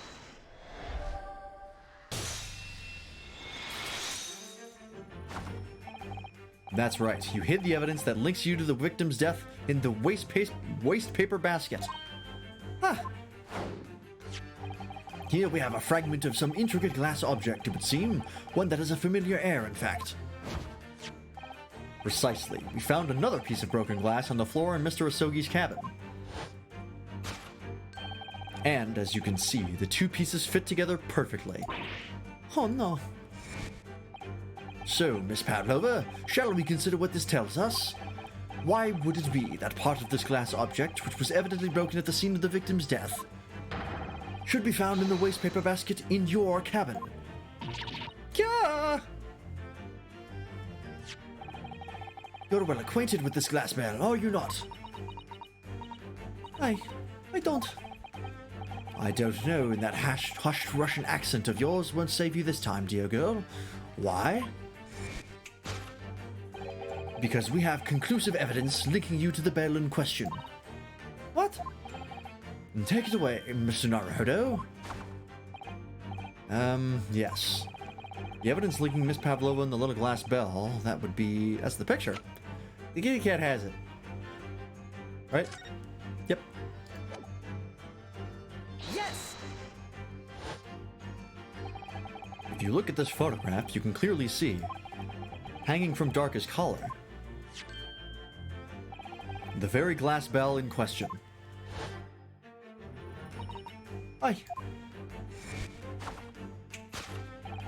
The truth is caught up with you, Miss Pavlova. The young man who lost his life last night did so after a truly inauspicious fall. And the cause of death of that fateful stumble?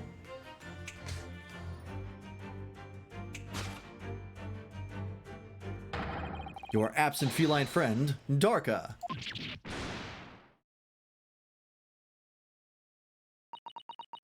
He tripped over the cat and died. What a sad way to go. I couldn't tell anyone. I'm sorry.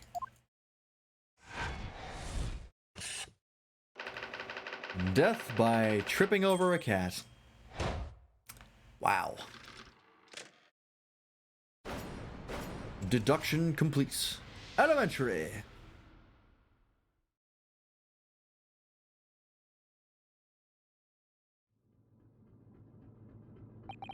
Why don't you tell us now, Miss Pavlova? Tell us exactly what happened last night. It was a little after 1 in the morning. It was so late, but I hadn't had time to feed Darka, so I gave her some food. And then, all of a sudden, she scratched me and jumped out of my hands. People do say that cats become very anxious and nervous in new environments. She was so fast, she disappeared through the ventilator before I could stop her. And that is how you acquired the rather nasty wound on the back of your hand, I take it? Yes. And I had read the, rules on the wall. I knew that I was not allowed Darka with me. Yes, modern science suggests that animals can carry infectious diseases. It's a precaution, really. So I listened and listened, trying to hear if there was some noise in the next cabin. Oh, excuse me. It was very quiet. I was sure if someone was there, he must be sleeping. So at that point, you thought it safe to try to lure the kitten back again by dangling the end of the toy through the ventilator into the adjoining cabin. Darka always loves this toy, but it didn't work. Nothing worked. I tried using her favorite toy. I tried whistling to her softly, but nothing. She didn't return. So the faint whistling sound Cosmo wrote about in his diary was Miss Pavlova trying to retrieve her pet. Pet? Pet. Cats have a propensity to remain hidden in the shadows when frightened. Yes, so there was nothing else I could do. I just had to wait until she had calmed down. But then...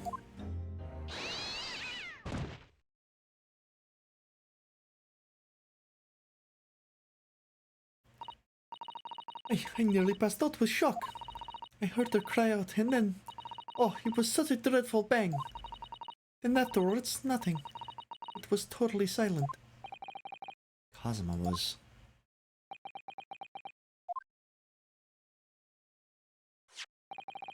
From the appearance of the brown mark on the floor, it seems likely that what you heard was the victim stepping on the glass bell and tripping up. SS Buria is a large vessel, but even she can pitch and roll violently without warning. If Mr. Asogi was already off balance as a result of the ship lurching when the kitten got under his feet, a combination of unfortunate factors could have easily caused him to fall over. But what became of the kitten afterwards? In the end, I managed to get her to come back through the ventilator. Hidaka is nowhere to be seen. I must have forgotten to lock my case. Now she's disappeared again. Gracious, that cat is as insufferably restless as I am. Well, he knows something about himself at least. When I woke up this morning, I heard that a young man in the cabin next to mine had died. That almost looks like Tsunade from Naruto. Yeah, she does look like a young Tsunade, doesn't she? But I couldn't bring myself to tell anyone what had happened. I was too scared. Scared that they would send me back. Oh, hold on a minute. What about the snake? You're right. Where is it? If the snake isn't your friend, Miss Pavlova, then whose is it, and where did it come from? What is such a dangerous creature doing on board this ship? Oh, I didn't say. Snake is my friend. His name is Briosko. What? What? That snake belongs to you. He escaped from cage when the emergency alarm sounded. I was looking for him.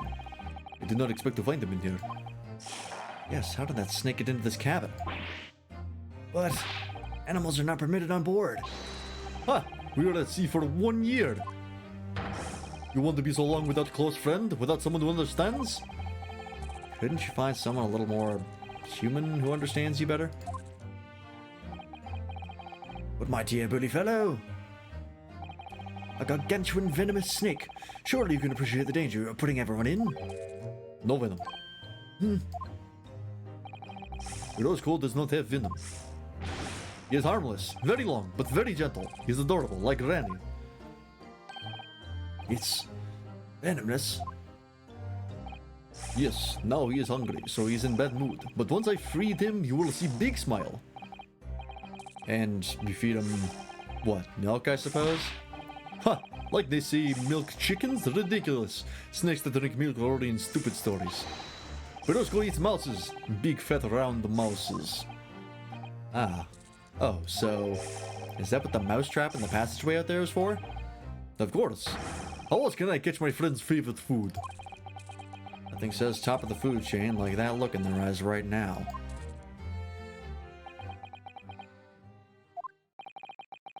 It refuses to drink milk. It can't hear a whistle. It can't climb up a bell cord. And it's not even venomous. How the deuce did something so inept land a starring role? It's not my fault, I did not make up stories. My pretty skull has nothing to do with this incident. So that's what happened. That's the truth behind my best friend's tragic death.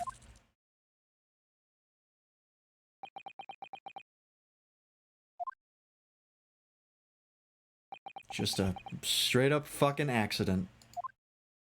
God damn.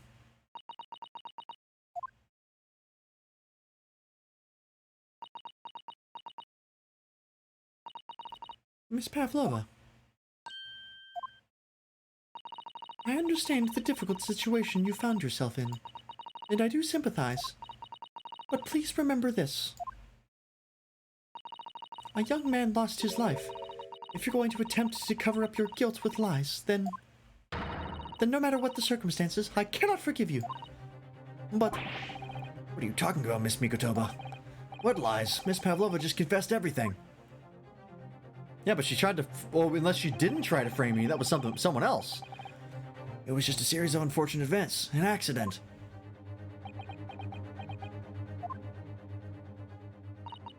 I'm no great detective like Mr. Sholmes. I don't have a gift for knowing the truth. But even I can see that was not the truth. Don't you agree, Mr. Naruhodo? To be perfectly honest, yes. There's a discrepancy in Miss Pavlova's story, I'm sure of it. I just can't quite put my finger on it. I have to sneeze.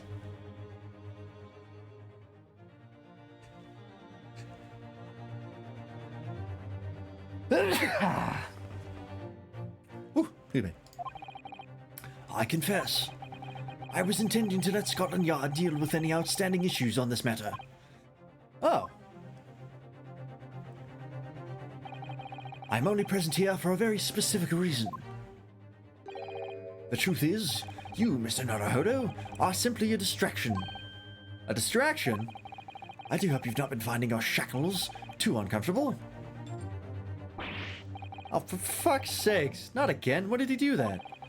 Especially as they're on your wrists as a result of my intervention. I was rather hoping I could resolve matters before we made our next port call. You were, Mr. Sholmes? Yes, but I overlooked one important detail. The deceased young man was a very close companion of yours, was he not? Yes. Kazuma was my closest friend. I owed him my freedom, even.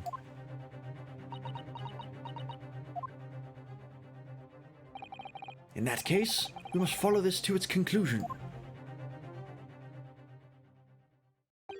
No further distractions. You must uncover the real truth here, Mr. Naruhodo. Yes, whatever that may be. The key to this is the discrepancy in Miss Pavlova's story, I'm sure. If I can chase that down, maybe the truth will become clear.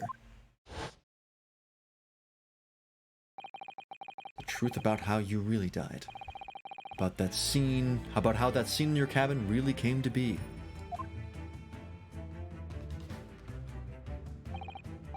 Alright, I'll see what I can do. Excellent. Thank you, Mr. Naruhodo. So then, shall we begin? Yes. What we should ponder first is the victim who lost his life in the cabin that was bolted shut from the inside. I'll be right back. I just have to refill my water, because it's been a while since I've done that.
Alright, we're back.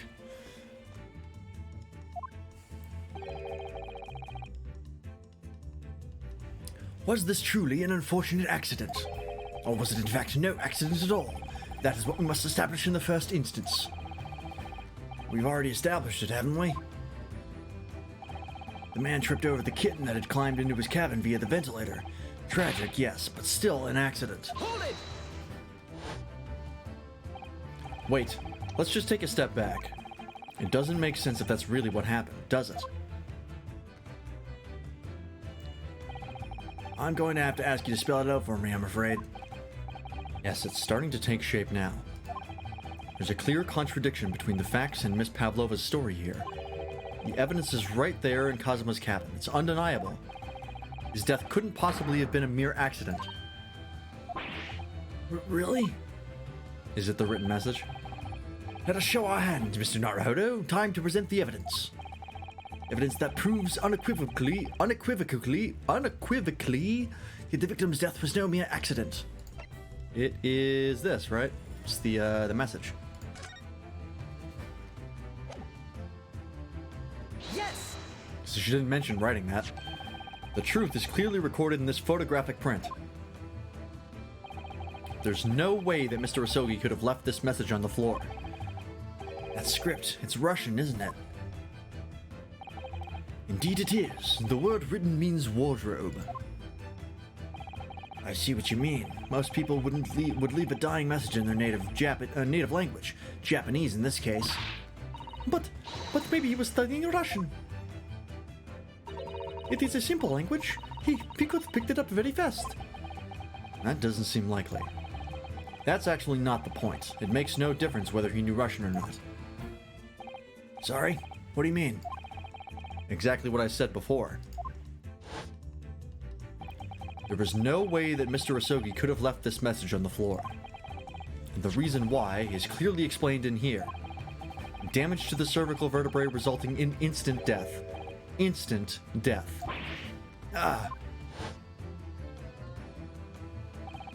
Which means, after the victim fell to the floor, he couldn't possibly have written anything, because he was already dead.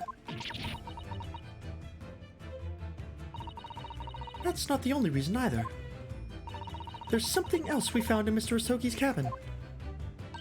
A remnant of something that couldn't possibly have been there if what Miss Pavlova told us was true. What? So, Susato-san has noticed it too then. Putting this message on the floor aside, there's something else that gives the truth away. Another piece of evidence that proves this was no accident. In other words, the paper seal. Well, hang on. There was something that couldn't possibly be there, but my fault was true. No, okay, I don't think it's the paper seal. What would this be?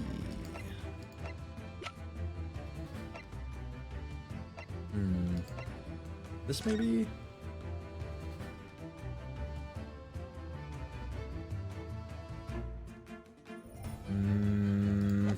No, I don't think so.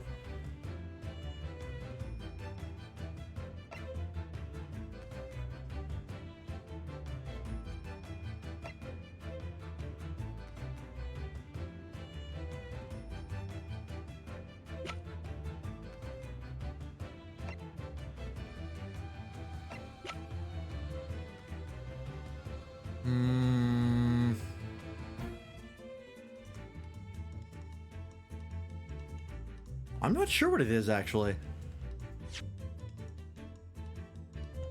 A remnant of something that couldn't possibly have been there if what Miss Pavlova told us was true.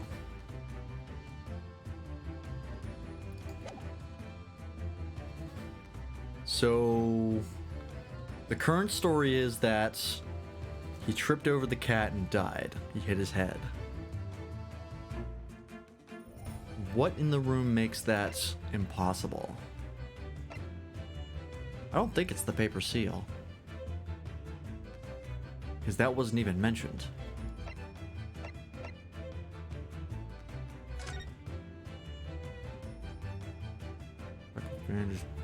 Dangling from the ventilator grill.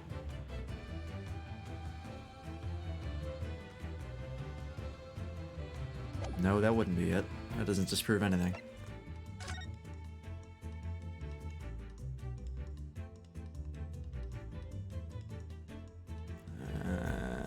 Sometimes 2 a.m., Olympus 2 a.m. That doesn't help me. I don't know what it is actually. I don't think it's the bell because that is perfectly explained. A piece of evidence that proves this was no accident. In other words.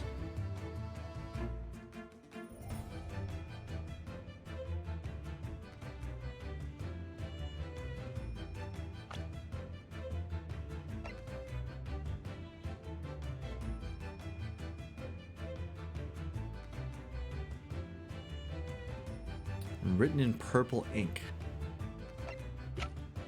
No, that was the last question, was that he couldn't have written the message. Although, how did the ink get on the floor?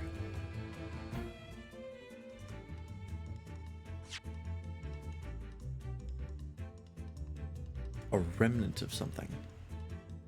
Is it the ink?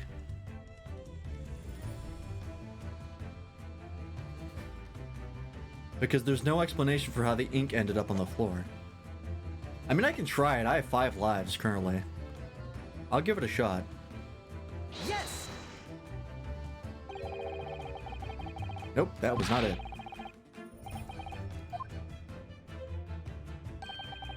Okay.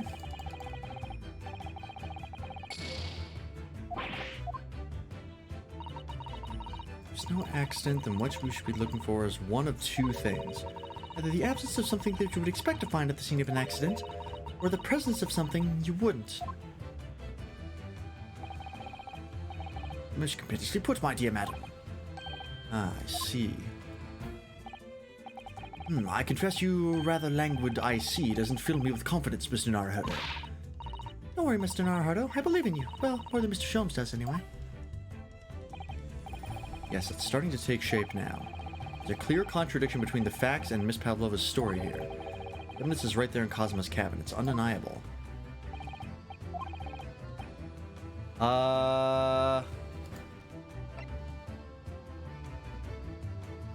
Scuff mark.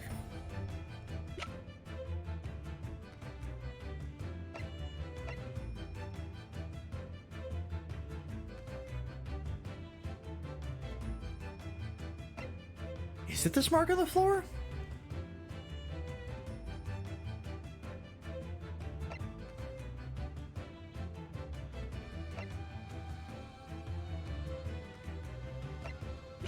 That's the only thing that makes sense, but I don't know why it would be applicable in this situation, because it seems like this is explained.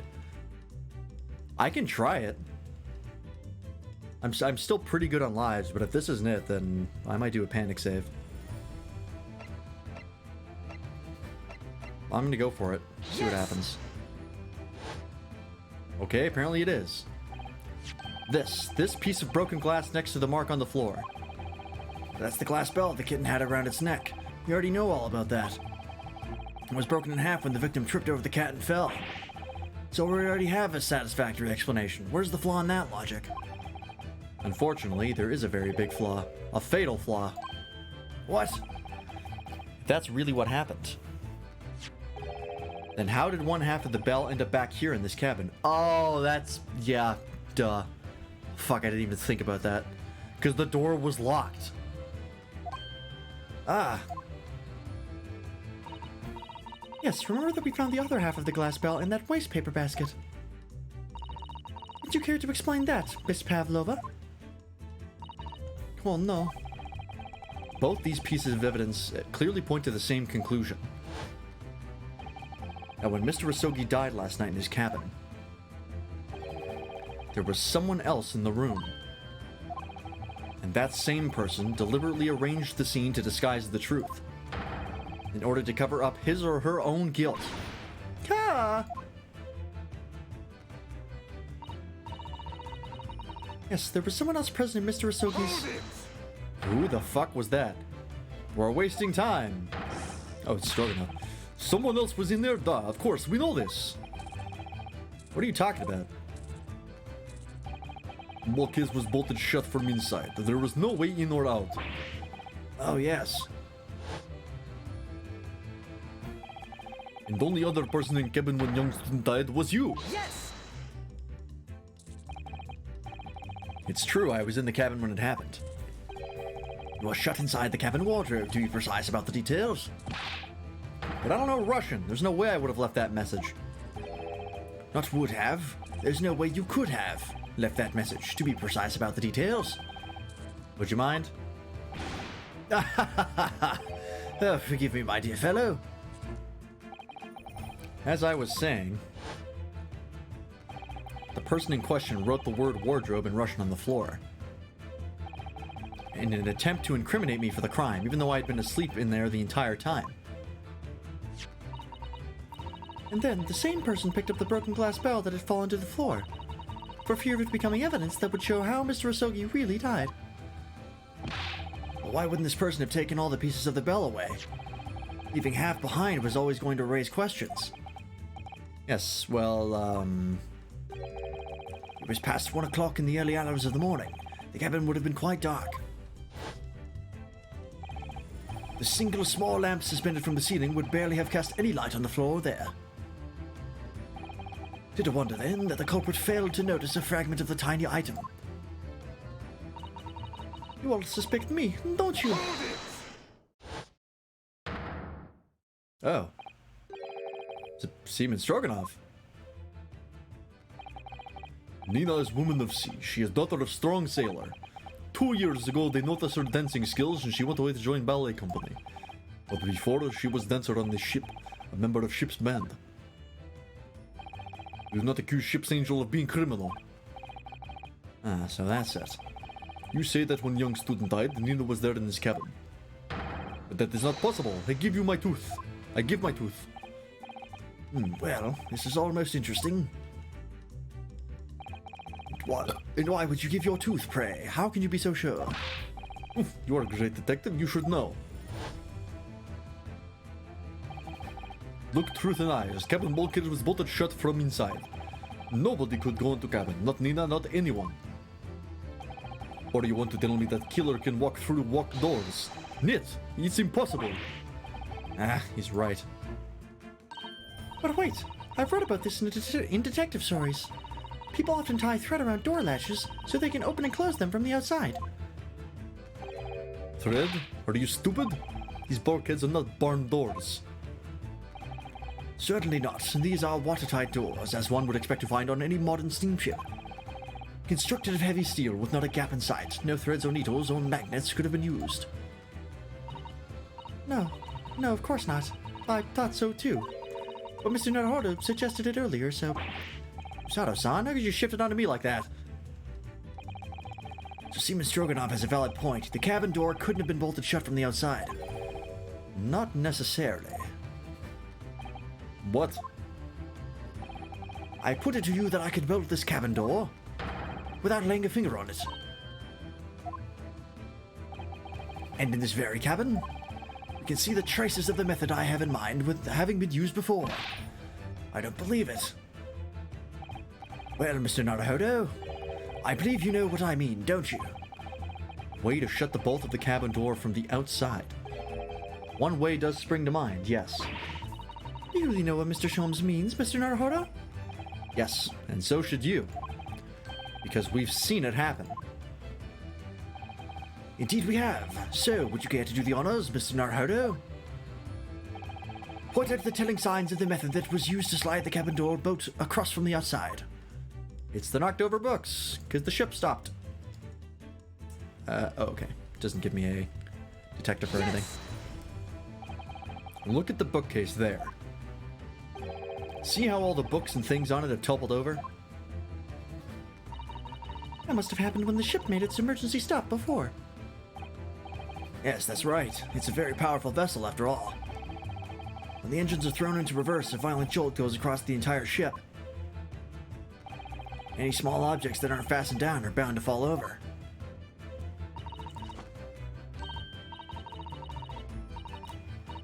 I believe, yes, it's what's known as the force of inertia acting on the objects. Inertia is not a force, I don't think. It's not considered a force, it's a property of mass. It's been a while since I've taken physics, but I believe that is the case. Is there nothing Susato-san doesn't know? Or that isn't in her book at least? Well, whatever it's called, the same force that pushed over those books on the bookcase also made something else in the cabin move. The bolt on the cabin door. Huh. It was very obvious just after the emergency stop that the ship made earlier. We had come into this cabin not long before, and we hadn't bolted the door. But then...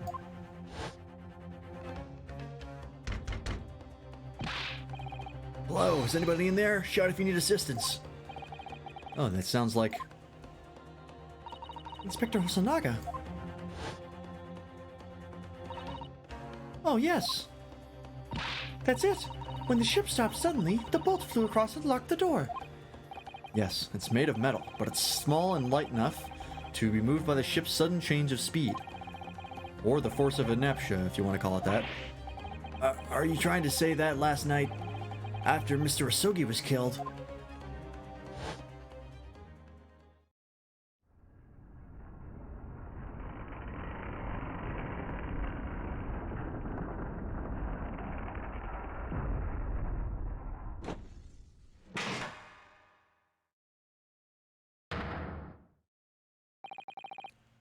Yes, Asperia made another emergency stop.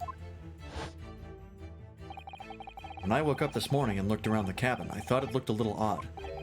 All the books on the shelves had toppled over, and all the ornaments. It was almost as if someone had run their hand across the shelves and deliberately knocked everything over. Oh, yes, I remember that. And I stood them all up again, didn't I? And when we came into this cabin, we were surprised to see the same thing in here. All the books and everything had toppled over, just like in Mr. Asogi's cabin. Oh, my. Do you have anything to say about this, Miss Pavlova? Are you out of your mind? You say Buria made the emergency stop? It does seem a little far-fetched. How could that possibly have happened? Unless you're saying that the culprit is actually someone from the engine room. Oh, it is simple enough. Are you forgetting the button in the passageway outside? Used to trigger the emergency alarm? Oh, yes, of course. There was a notice, wasn't there? Telling you only to press the button in times of emergency. On dark nights when the fog is dense, the captain cannot afford to rely on the eyes of his lookout alone. Hence the placement of a number of buttons around the vessel to allow any crewman to raise an alarm. The sort of button one is almost compelled to press to satisfy one's curiosity.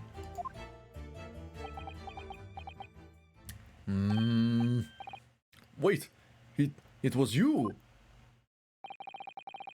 When the button is pressed, two things happen in the interests of safety.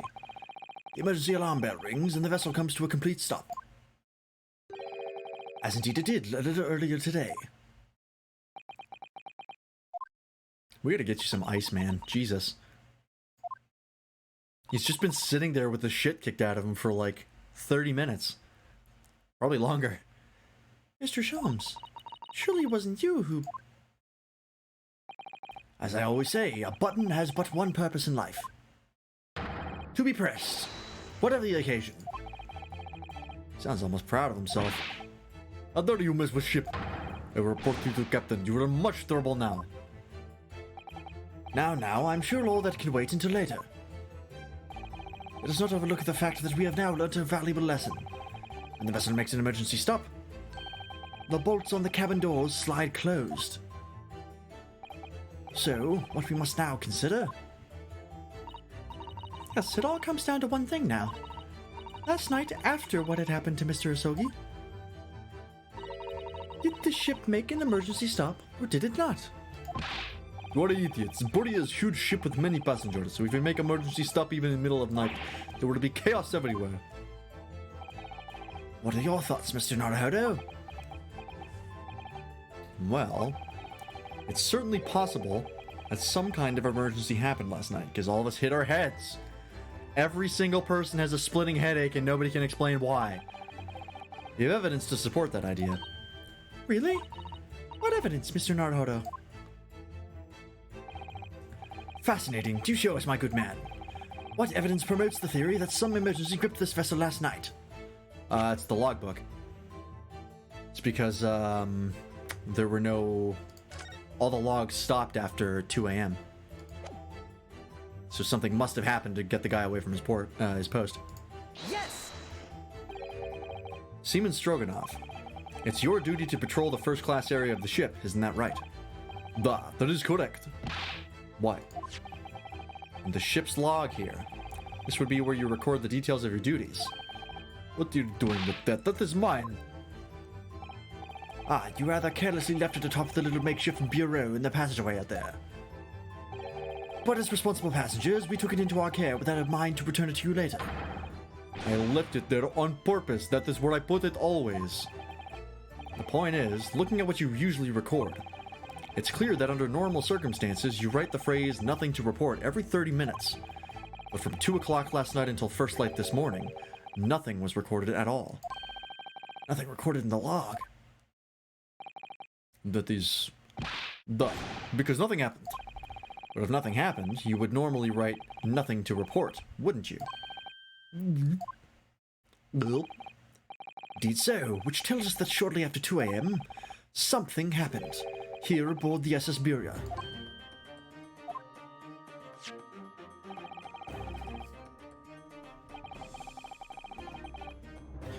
Something sufficiently significant to make you forget to fill in the ship's log, in fact. Are you suggesting that the ship really did make an emergency stop in the middle of the night? Stop talking rubbish.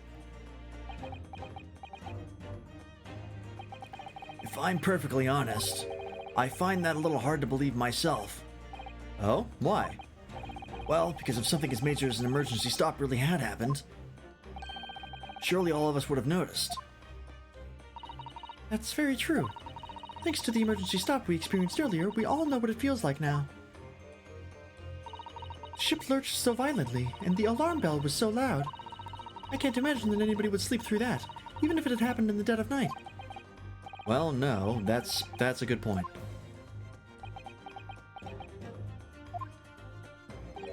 What of the throbbing? Sorry, what do you mean? Why, throbbing cock, your head, man. The throbbing of your head since this morning. We have all suffered with it. Ah, Oh, yes, I have had a headache, you're right. In fact, I haven't been feeling myself since I woke up today. nor have I. My head has been feeling heavy ever since dawn. Yes, you've all been afflicted, haven't you? Just as I suspected. He's right. My head's been throbbing today, too. And since eating dinner yesterday evening, everything has felt sort of hazy. Oh, was the food drugged? Oh, shit. This goes deeper than I thought. I can't really remember anything that happened after I climbed back inside the wardrobe.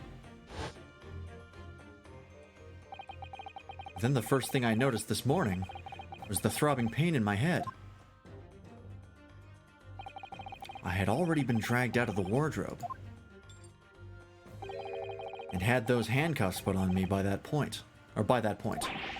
Why didn't I wake up when all that was happening to me? Tell me, Mr. Naruhodo, you boarded this vessel as a stowaway, didn't you? Oh, well, yes. Sorry? The stowaway class of accommodation doesn't usually include meals. What did you survive on? Ah, well, Cosmo looked after me. He was always happy to share his meals. So you enjoyed some of the whole roast chicken dish that was served yesterday evening, I take it? Yes, in fact. I had all of that. Cosmo wasn't fond of chicken. Oh, really? So the victim didn't eat any of the chicken at all? That's right. He didn't touch it. Is that relevant?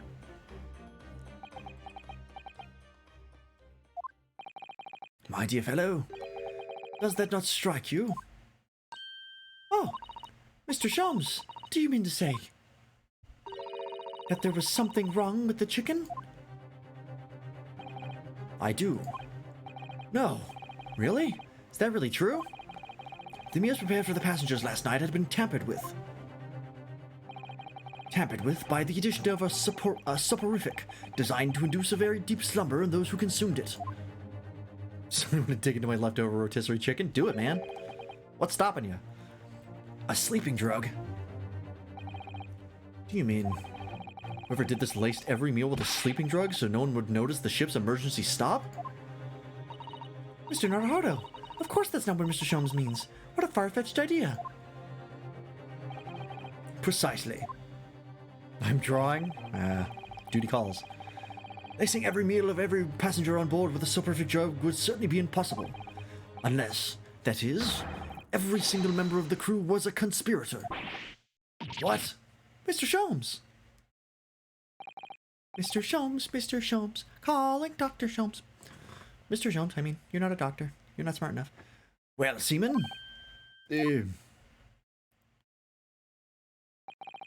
I'm sorry to say that any more deception in the matter will get you nowhere. Good morning, what the fuck is going on? I thought I had a pretty good handle on what was going on in this case. It's rapidly getting away from me. We learned that first I thought, oh, Kazuma's death was actually just an accident. There was a cat that he tripped over and he hit his head and he died. And now we're all suddenly realizing that the reason we didn't notice an emergency stop that bolted the door shut was because of somebody laced the ship's meals with a sleeping drug for some reason. I don't know why. I don't know what's going on. It's wild now. I'm sorry to say that any more deception in this matter will get you nowhere.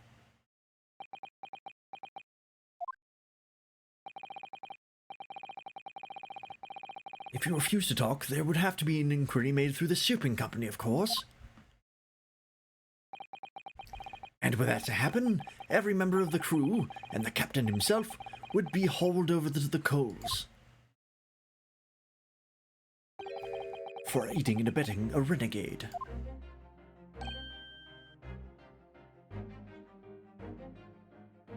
I'm gonna check something.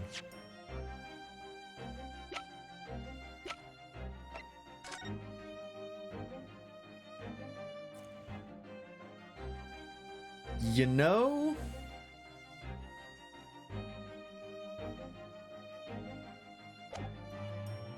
now that I look at the two, doesn't that guy look like Stroganov?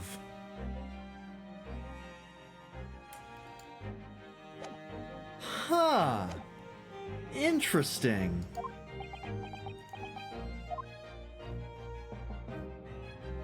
His blonde hair threw me off. Please, no more. I will tell everything. Eh? I cannot make problems like this for everyone anymore. These crewmen are your former comrades, I believe. Yeah, he's got a lot of stuff on his face, so it's kind of hard to tell, but like, it's the nose for me. I think the nose is very similar if I look at the two. They've got like a very big, very strong nose. So that's what I'm gonna guess. It's possible not, but let's see. I think they might be about to explain it. Yes, so when I decided to run away, I asked them to help me. We all agreed to help, everyone together. She threw away everything, her fame in the ballet, Mother Russia. We wanted to help our angel. I don't believe it. The nose and the cheek line, yeah. Maybe, I'm not sure. Like, it might be the case. You're right, we put sleeping drug in chicken last night. Yes, I remember now. I did notice chewing on a lump of something strange and bitter at one point. We could not make all drug. How do you say? Dissolve? Talk about heavy seasoning. At midnight in waters near Shanghai, we brought our angel on board. Is that guy still coughing up blood? Yes. He's also had the shit kicked out of him by the captain, so he is actively, like, hurt. His glasses were broken, and he is physically bruised. He might die at the end of the game. Like, he just might straight up die. I wouldn't be surprised. She was helped by comrade on the shore with small fishing boat. All the passengers of the SS Buria slept soundly, thanks to the almost magical effects of the slumber-inducing potion their evening meals had contained. So, that's what happened. The only people awake on the ship last night were the crew, people who dislike chicken, and the newly boarded passenger, Miss Pavlova. And that means it would have been possible for you. You could have used the emergency stop trick to lock Kazuma's cabin door.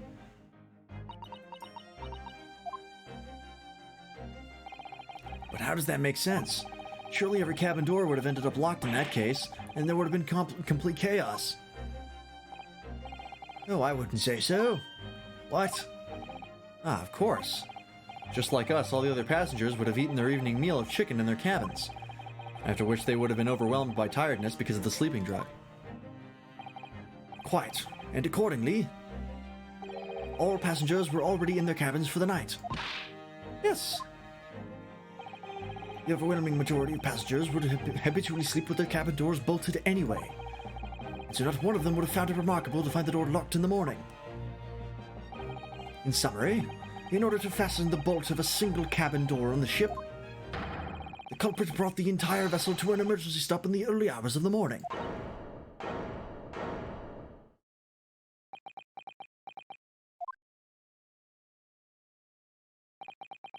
You have talked a long time and said many things. What is point? The point is what I said earlier. There was somebody else present on the scene when the victim lost his life last night. Someone who left a message in Russian on the floor in an attempt to incriminate another. Someone who tried desperately to hide the broken fragments of glass that would reveal the culprit's identity. And someone who abused the ship's emergency stop procedure in order to lock a door. All told, a busy night. But... I don't know about any of this. I'm just a little girl.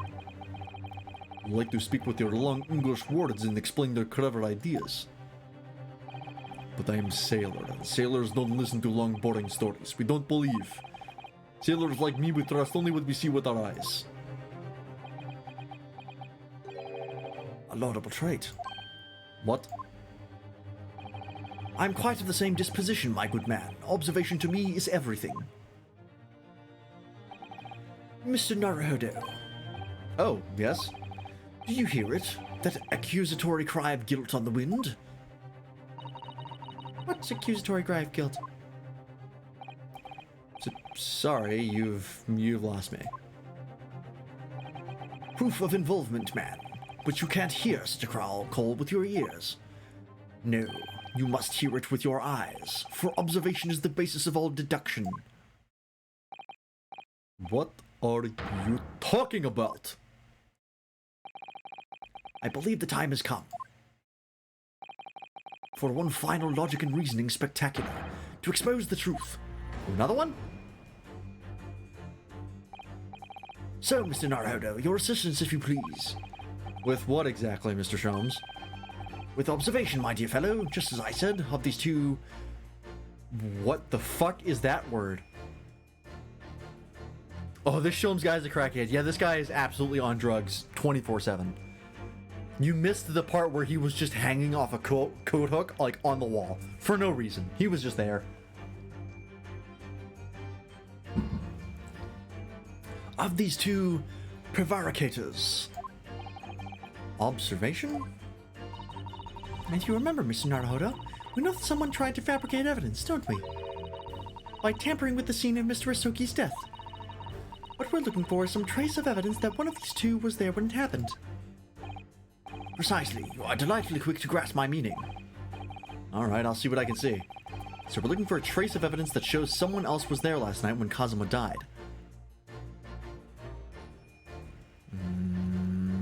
Ha! Bingo! Yes!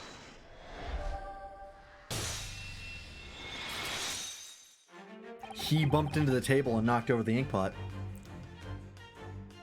Oh god, the music's getting even more intense. Seaman Stroganov, you seem to have quite a large purple stain on the back of your white uniform there. Yeah. Yes, I don't know where the dirt comes from. So nothing in particular comes to mind about the stain. What are you trying to say?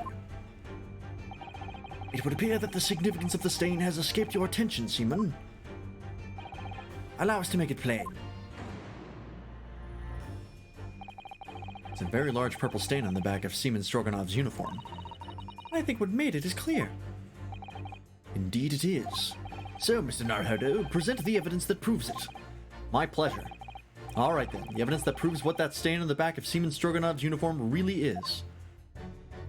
I think it's this. This is the thing that actually mentions purple ink. I don't think anything else mentions that. No. And that's a scuff mark. Gotta be that. Yes!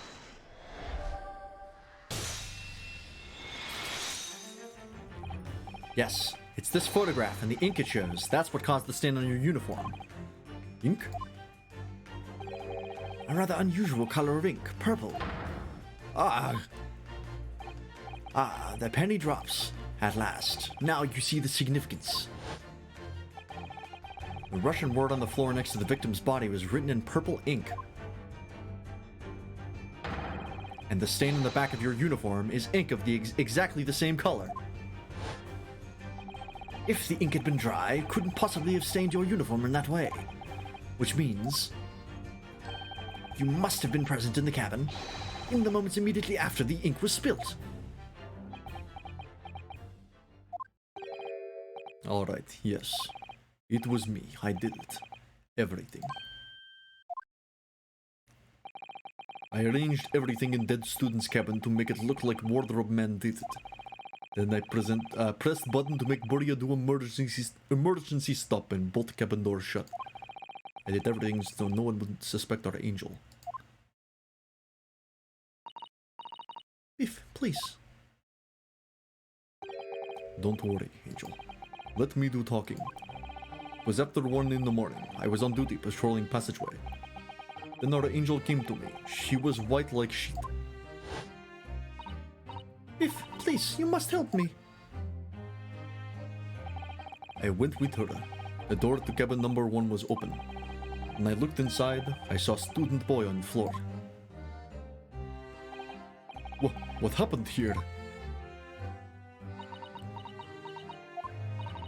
Please, don't tell anyone. My little one, my little furry friend. Everything that happened in cabin is like Angel told you. Kitten escaped through the ventilator into Mr. Asogi's cabin. Then he tripped over it and broke his neck when he fell to the floor. He didn't even hit anything on the way down, his neck just snapped? What was it, made out of straw? Yes, that is right. So after the incident when the cat ran away, Miss Pavlova then visited the cabin next to hers. Only to find its occupant lying lifeless on the floor. She said she was worried when she heard the sound of something falling on floor. That's when she went to look. No, Angel?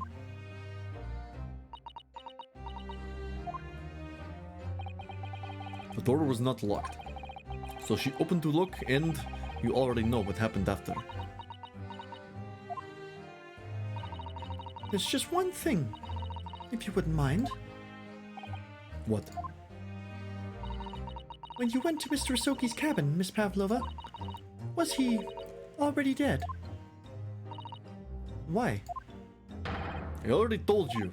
When Nina opened door of student's cabin and looked inside, I was asking Miss Pavlova. I can get him, Susara. Well, Miss Pavlova? Da. Oh. Yes, that is right. I saw him. It was dark, and he was wearing black, but he was on the floor, not moving. I was scared.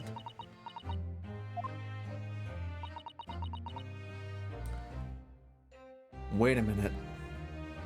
Is it possible that Kazuma tripped, knocked himself out? Look at my Russian accent, thank you. He tripped, knocked himself out. She thought he was dead. Then she calls Beef. He comes in, surveys the thing, and then he wakes up and sees Miss Pavlova, and then he fucking breaks his neck? Maybe? I think that's what Susato-san is maybe getting around to, but I'm not sure. I understand, and I believe you.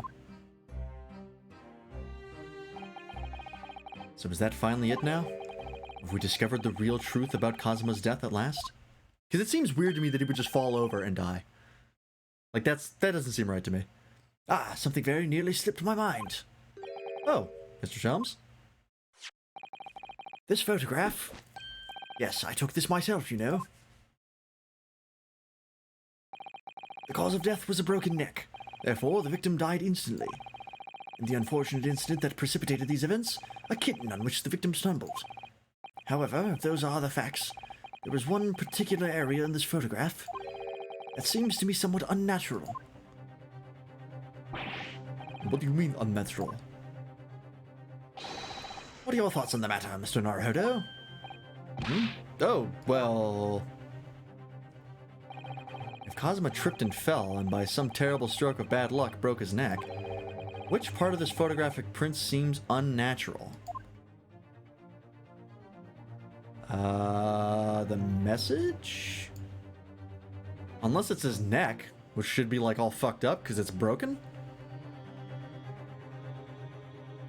But I feel like we've tread the ground of like, hey, he couldn't have wrote the message because he died instantly. But maybe we're trying to figure out like, okay, well, who wrote the message? Was it Stroganov or Pavlova?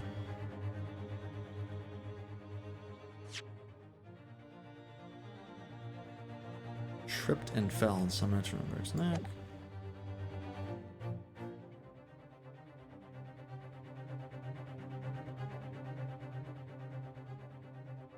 Yeah, like it's already come up that he couldn't have written the message because he died instantly. I don't know if that's the thing that they're saying is unnatural in this case, because we've already proved that with evidence. But maybe they want it again? I don't know. I'll try it. Yes!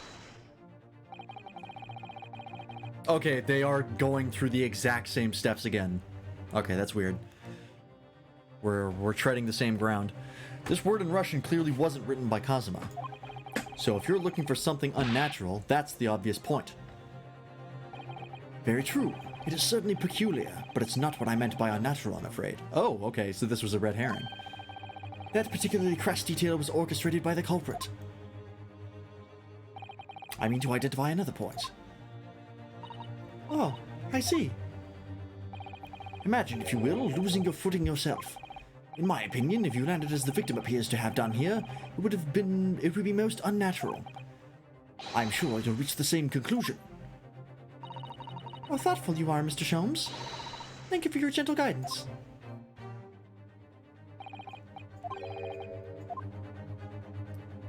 So is it is it his head? Is it like him himself?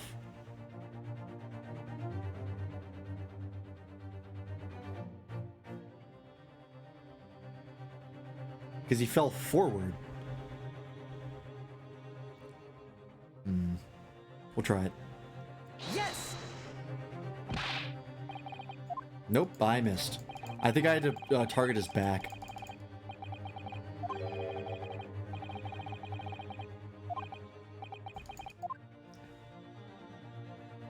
That's fine.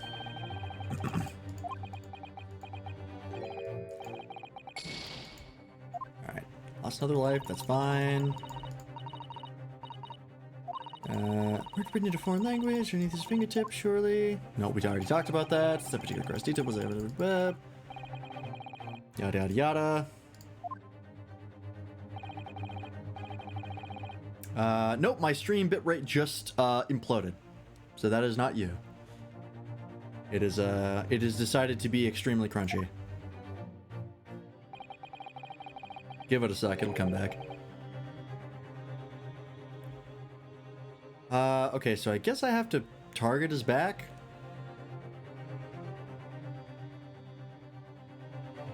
Just clear all my Discord notifications because it bothers me.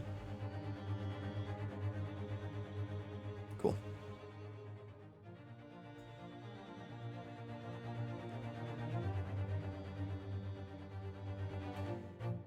Would you land as the victim has? What are your hands?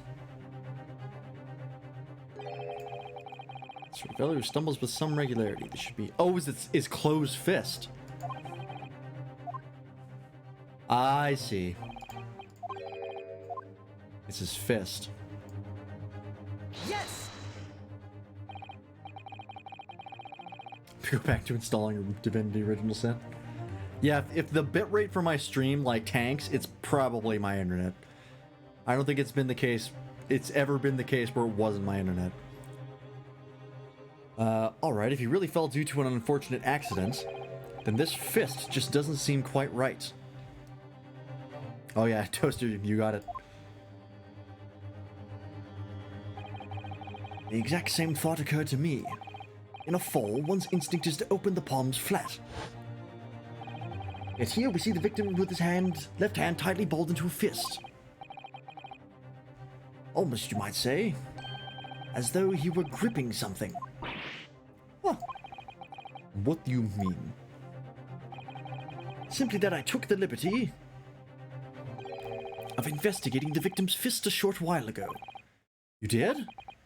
And what, pray, do you imagine I found there, my dear fellow? Mr. Sholmes, show us, please. Why, of course, my dear madam. Would I keep you in suspense? Ah, it's an earring. That's why they had to kill him, because he saw Pavlova. This is what I found. Oh, a crescent moon with a little gemstone in the middle. Yes, you're right. A crescent moon. It's very pretty, but what does it tell us? I should have known that in Ace Attorney, nothing could possibly be anything short of murder. It's always fucking murder. They try to fake you out a couple times, and it always comes back to murder. I think you like Herlock Sholmes here. He's, annoying. But helpful, sometimes. It tells us nothing. I'm not so sure. That crescent moon looks... That is his actual name. He is Herlock Sholmes. It looks familiar somehow. I'm sure I've seen it somewhere before. I noted it earlier when I was checking out Pavlova. Observation, Mr. Naruhodo, that is the key. What? The truth is now tantalizingly close. How did that crescent moon come to be in Kazuma's clenched fist? This is the final clue, the last piece of the puzzle. Ask yourself, what does this little crescent moon mean? What significance has it? And observe, find the answer with your own eyes. It's her earring. Bing bong. There it is. Yes!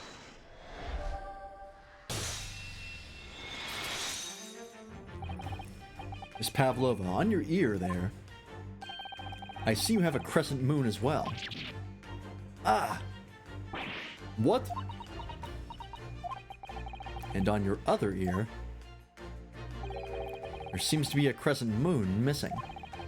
The little link holding onto it must have broken, I suppose. Now, the missing crescent moon was found in the victim's clenched fist. Clearly, there's only one logical conclusion. Wouldn't you agree, Mr. Naruhodo? Yes. Miss Pavlova, Mr. Asogi must have grasped that crescent moon and pulled it from your ear. Perhaps just moments before he fell to the floor. In other words, last night at Mr. Asogi's cabin... Hey! Norman Fox Lee! Thanks for the raid, man. How's it going? Hello, hello, welcome in. What? Is that Crystal from Star Fox? It sure is. That's a fun one. How's it going, Norman?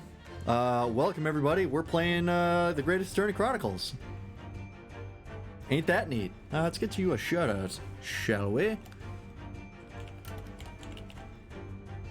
If I can spell. There we go. Oh, you were also playing The Greatest Attorney Chronicles. Well, that would explain it. Well, how was the stream? How'd it go? No spoilers, please, of course.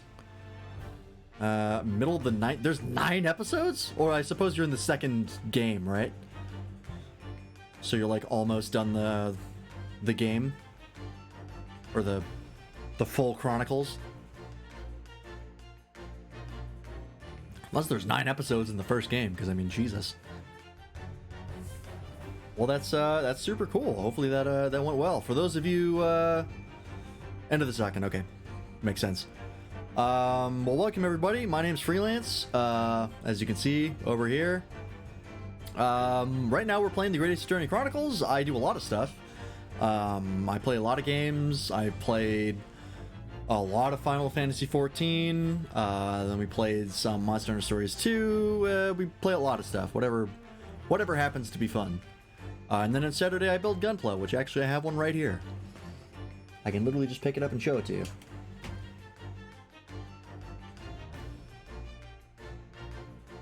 There it is.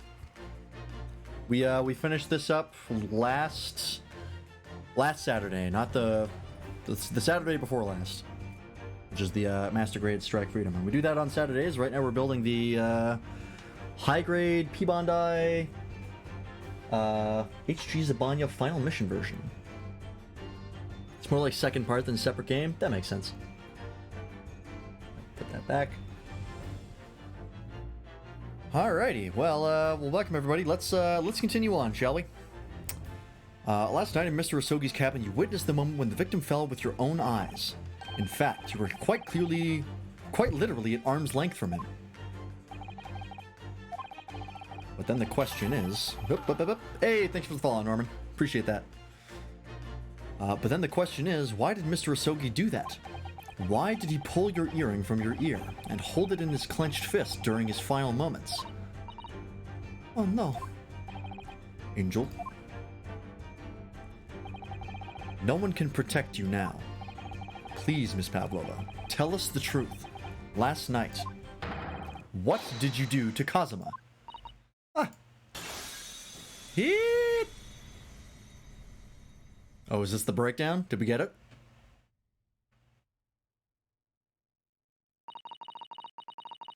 When I think about everything that happened yesterday, it was too much. Running away, the fishing boat in the middle of the night, trying to climb onto this huge ship. And then, when I was at last in this cabin and I could relax after that horrible long day. Tarka, wait!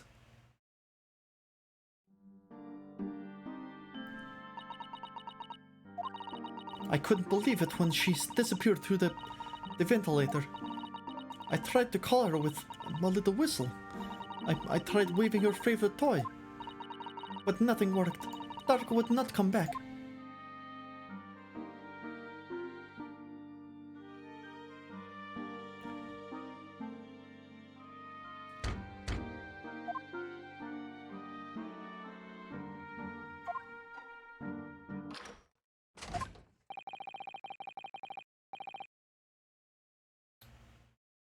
What? Is this Kazuma? What are you doing here at this time of night, Inspector? It is Kazuma. Oh. I'm sorry. I thought it was a friend of mine.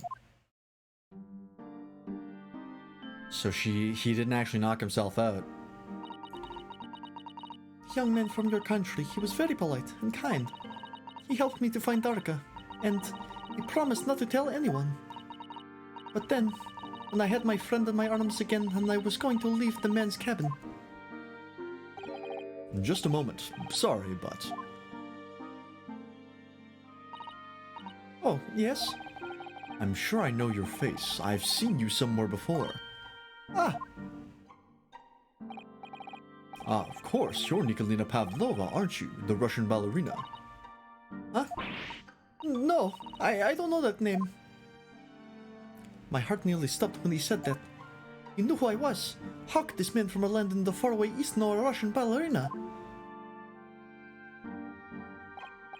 Yes, I saw your performance in Japan. The beauty of the ballet made a deep impression on me. But, what are you doing on this ship? I'm sure I read that your ballet company was performing in Shanghai at the moment. I can't fool him. I have to tell him the truth and hope he doesn't tell anyone. I have no other choice. I see. So you've run away. Please keep my secret. Don't tell anyone. Give me a moment. I could use another opinion here. Oh, shit. He was looking at the closet But she thought he was looking at the bell cord. Oh, fuck. He's going to pull that cord. He's going to tell the captain. Why did I think I could trust him? Then it happened. Everything at once. It was only a second, but it felt like forever. Wait, I shouted, and then... Darker jumped out of my arms and down to the young man's feet. And... as he turned around to look at me... Oh, on the bedpost. I pushed him. God, that's brutal. I don't even know why. I don't know why I did it. I was just so scared. And... I had to stop him from telling anyone about me.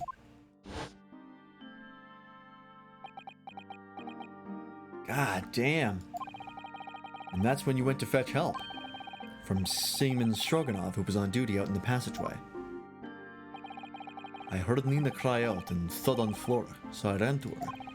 She was standing at cabin door, shaking like a leaf. She looked at me and said, Help me, Biff. If they find out, I will be... Please, I have nowhere to go. So you decided to help. And that's when you arranged things in Cosmo's cabin to make it look like I did it. So that no one would suspect the passenger in the cabin next door. Yes. I went into the cabin and looked around to make sure there was nothing to show Nina was there. And then I found Stowaway. In wardrobe, still sleeping. Right. That's when he found me. So you worked out a plan to lay the blame on the stowaway. I closed the wardrobe doors and put back strange paper signs. Luckily for me, that's the only reason Susato-san started to believe me when I said I was innocent. I dragged young man's body to a good place and used ink that was spilling to write on floor. I wrote whatever the fuck that means, so the person who found him would look inside wardrobe and find Stowaway. And tell me, what of the glass bell? It was by my feet, so I picked it up. I see. But it was dark in the cabin. She started using a British accent. It was dark in the cabin. I didn't notice the other half. Then Angel went back to her cabin and I finished the job. By pressing the emergency alarm button in the passageway. Yes. Accordingly, the SS Burya did indeed come to an emergency halt at a little after 2 a.m., thus enticing the bolt on the cabin door to slide shut, creating the locked room mystery.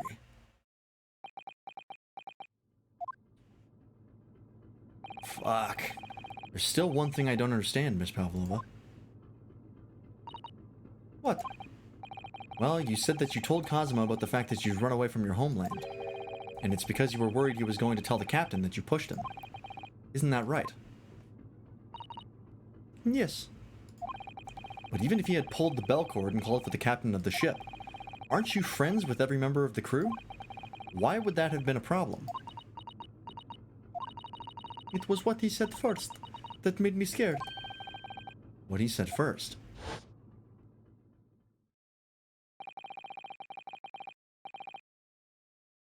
Oh. God, fuck.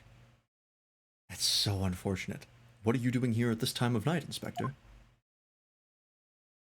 She thought he wasn't going for the captain. She thought he was going for a cop. Oh, I'm sorry.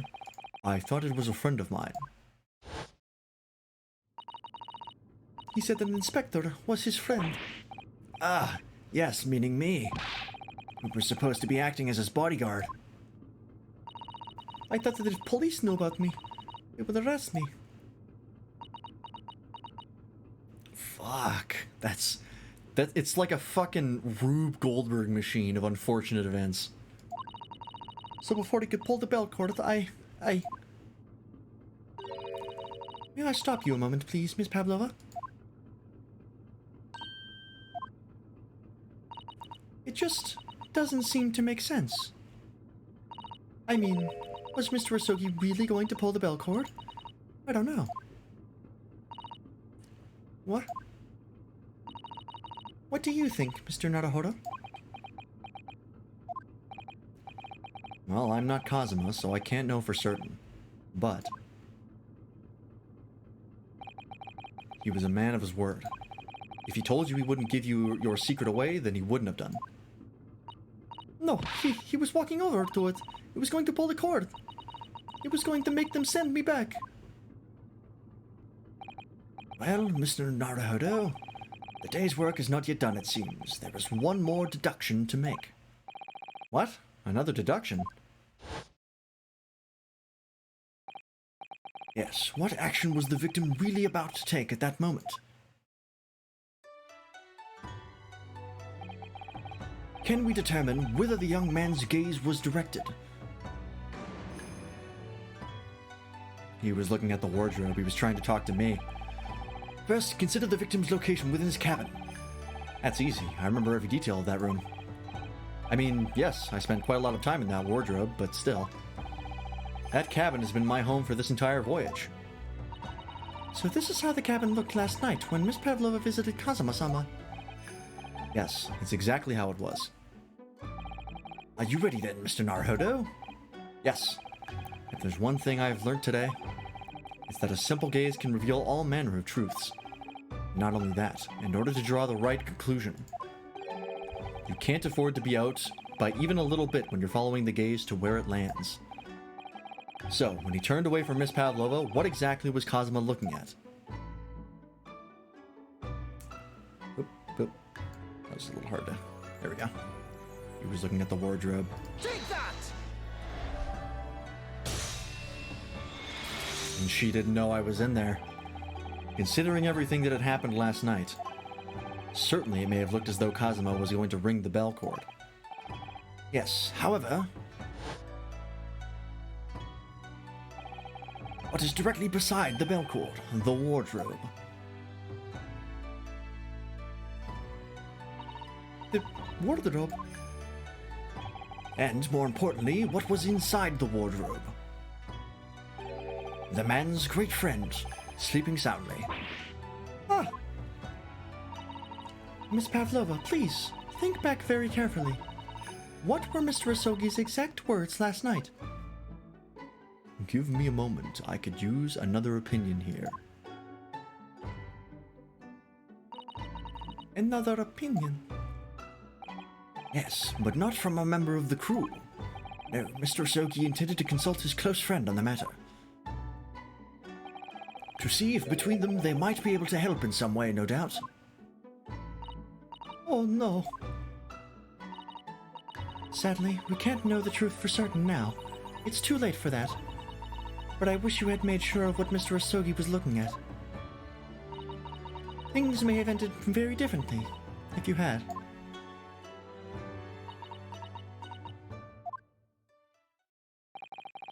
Miss Pavlova, I want to thank you for finally admitting the truth. But unfortunately, the truth is, a man lost his life because of what you did. And that will never change. I hope you'll never forget that. I'm sorry. Really, I'm so sorry. What have I done? Oh, this isn't a happy ending at all. Fuck. And so, at long last, the mystery surrounding the tragic accident on the SS Boria was finally laid to rest. I mean, normally when you get to like the end of a Ace Attorney case, you're like, hey, we figured it out. The guy that was on trial is innocent. We did it. I feel fucking terrible. This sucks. God damn it. What will happen to Miss Pavlova now then? Once we reach Great Britain, she'll be handed over to the British police at Scotland Yard. What about the fact that she ran away from Russia? Won't the Russians try to repatriate her? Apparently, the English detective can speak to the immigration office and sort all that out. Mr. Soames can do that? But she won't be going back to Russia then. No, I don't think so. Even if she wanted to return in the future, I doubt she would be able to. She ran away, so now she's in exile for life. I see. I'm sorry. Seems Stroganoff? I wanted to help our angel, no matter what. But I didn't think about you, about how you lost a good friend. I will go with Nina. I will give myself to British police. That's kind of you. In the meantime, thank you for letting me go free again. Kazuma's death was like such a waste, but... Well, do what you can for Miss Pavlova, won't you? Da. Man, you healed quickly. It has not been that long since you got the shit kicked out of you. Well, I'm afraid you need to pack now. We're due to arrive in Hong Kong tomorrow. As much as it pains me, I'm going to have to hand you over to the consul to arrange your passage back to Japan. Yes. I did stow away, after all. I couldn't really expect any different. So, you should get back to your cabin now.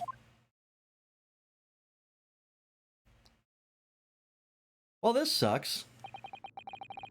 It looks like my study tour to Great Britain is over before it's even begun, then. To think that only days ago, Kazuma and I were laughing together about how we'd tear up the streets of London. That seems like a distant memory now. Oh, what's that? Is it someone weeping? Oh, Susato. Susato-san? Naruhodo-san, I didn't know you had returned.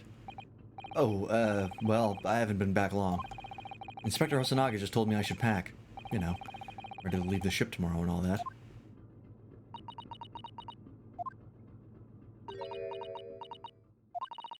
I still can't believe this has happened. I can't believe someone's life can be over, just like that. Sato-san.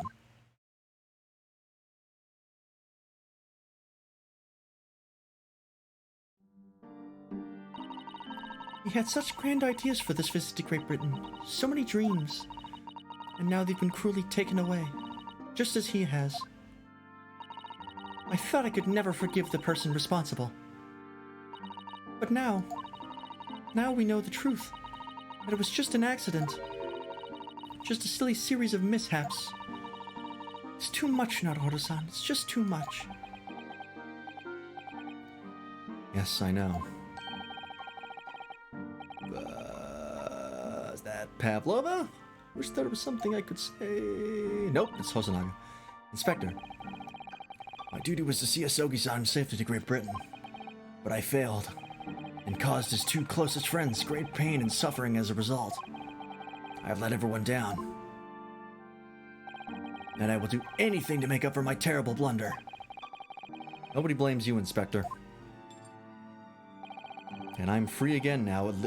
Huh?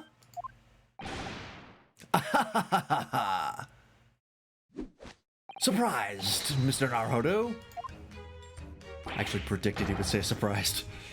What is the meaning of this? Oh, a trifling matter. Simply that in my head, I think I shall always picture you wearing those shackles. Without them, the balance seems all wrong. It's distracting. Sorry? So I decided to restore them, for old time's sake, shall we say. You're a stowaway, after all. He thinks this is funny?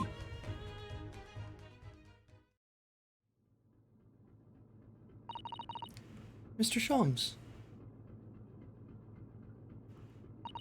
We do appreciate all your assistance. I'd like to thank you, from the bottom of my heart. Not at all, not at all. And though it's a little late, may I offer my sincere condolences? The loss of your companion is truly heartrending. I hope that you will be able to fulfill some of his aspirations in his honor.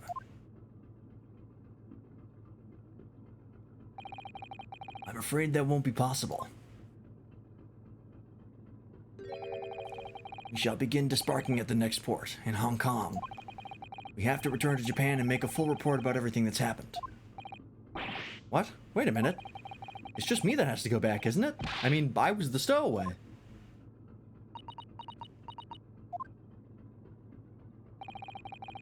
The terms of the study tour were negotiated by the Department of Justice in both Great Britain and Japan.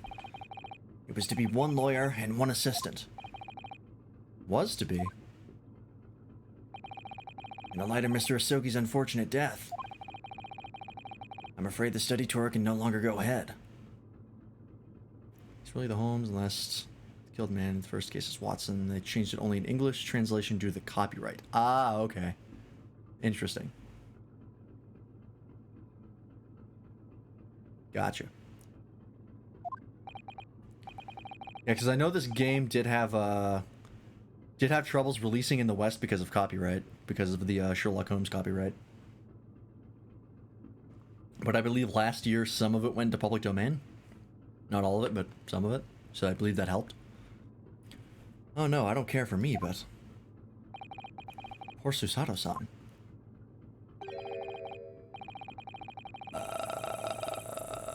This seems like Sholmes? My dear fellows, the majority of problems have an extremely simple solution, you know. All you'll require is one lawyer, and the study tour can continue, surely. But there is no one else with the necessary qualifications, Mr. Sholmes. We know of no other lawyer. Qualifications, you say? Any qualifications obtained in your own country will be of little value in Great Britain, I'm afraid. Oh, but anyway, the voyage to London still promises a good month of time. Ample opportunity, I would say, to find yourselves another suitable lawyer. yes. Miss Susato? Yes? Do you think perhaps I might be able to do it? Huh. When you're not a lawyer, Mr. Naruhodo. Oh, unless... Are you studying law? No, I'm not, but oh, that would explain why you were so fucking useless in the first case. I'm sorry. In that case, I don't think there's even a chance it could work. But as I said, there is still more than a month before we reach England's shores. Isn't that right, Mr. Naruhodo? Yes, I have a month in which to study, to learn what I must to become a lawyer in Great Britain. Mr. Naruhodo. That's ridiculous. Are you seriously suggesting anybody can learn all of that in just 40 days? There's only one way to find out. I would work my fingers to the bone, Inspector. Every single day. Will you let me try? And if, by the time we reach Great Britain, I haven't learned enough to be recognized as a lawyer, I'll take whatever punishment is deemed appropriate. But why put yourself in such a difficult position? For Kazuma. He said that there was something he had to do in Great Britain, and that he would sacrifice anything to make it happen. He was passionate about it. I can't let all that passion just come to nothing. And anyway, it's for my own benefit too.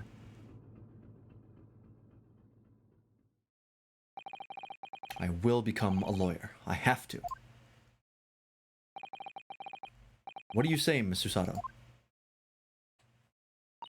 Seems that the Japanese dub still uses original names. Yeah, they get away with that. I don't know why. It's very strange. Because I've seen that happen in other things as well, where they've had to dodge copyright in the English dub, but in Japanese they're fucking fine. I don't get it.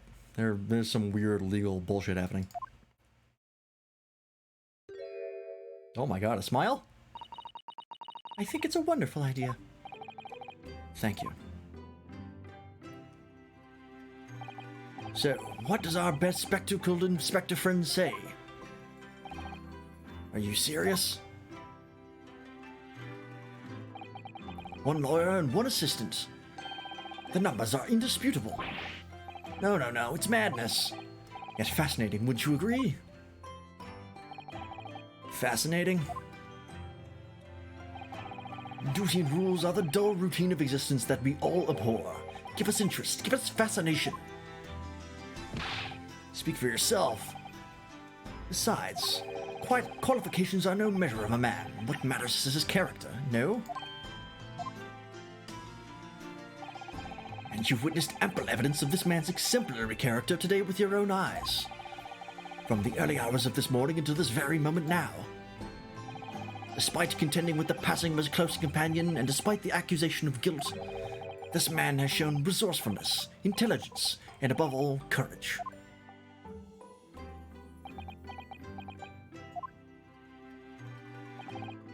Very well. I'll think of a clever way to word my report to the Department of Justice. Inspector, after all, I did just make a promise, didn't I? I said that I'd do anything at all to make up for my shortcomings here. Oh, thank you, Inspector. If you'll excuse me, I must pay a visit to the captain's quarters, I think. Don't get the shit kicked out of you again if you can avoid it. I need to discuss what to do next and how best to make my report.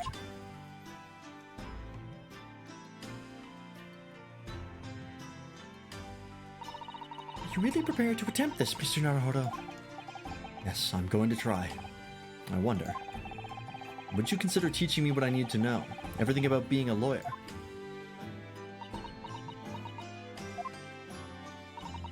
I would be delighted to help you. I am a judicial assistant, after all. Thank you. And, Mr. Naruhodo, I'd like you to take charge of this. What? Me? Are you sure?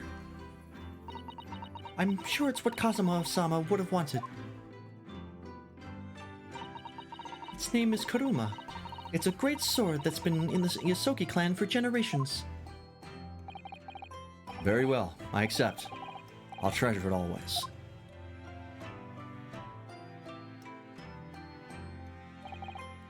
So then, Mr. Sato, it seems we'll be working together for some time to come yet. It will be an honor, Mr. Naruhodo. And for the next 40 days, I shan't grant you a single minute of freedom. You shall fill every spare moment with study. Yes, that's exactly what I need. But before we begin, I have an earnest favor to ask of you too. Goodness, what is it? Please throw me to the ground. 3 times. What? I should never have doubted you. You were Kazuma-sama's closest friend. Of course you would never have done anything to hurt him. That should have been obvious to me from the start. But I allowed suspicion to get the better of me. And no matter how upset I was feeling, it was completely unforgivable behavior. No, you were in shock. You just found out about me stowing away, and the cabin door was locked from the inside. No! I won't let you make excuses for me. Whatever the circumstances, I should never have thrown you. And not just once, but 5 times. That number keeps creeping up, doesn't it? Please, you must. Just take hold of me and throw me. Do it! Don't even think about it. No, I don't even know how. I've never thrown anyone in my life. Very wise, Mr. Naruhodo. It isn't a skill one acquires without considerable training. Oh, Mr. Sholmes. I observed your throwing technique several times with great interest. I confess I was most impressed. When did he see that? I presume that would be a form of Japanese wrestling. Oh, well, in a way. It's not wrestling, but my own interpretation of an ancient jujitsu technique. Apparently it's called the Susato Takedown. Leaves your head swimming, believe me. How beguiling. I am a practitioner of the competitive arts myself. I am a somewhat accomplished boxer. Here he goes, dancing around again. I wonder if you'd be so kind as to instruct me on the technique of your resting throw. Yes, I'd be honored. Then let us not dally and demonstrate, my dear madam. Oh, of course. Not on me. Are you ready, Mr. Naruhodo? Sorry? Hey-ya! God damn it. As you can see, you throw from the abdomen. Hey, Dill, how's it going? Thanks for the lurk. Oh yes, arresting indeed, and that's what what you termed the Susato takedown, is it? Actually, no. That was a Susato squash.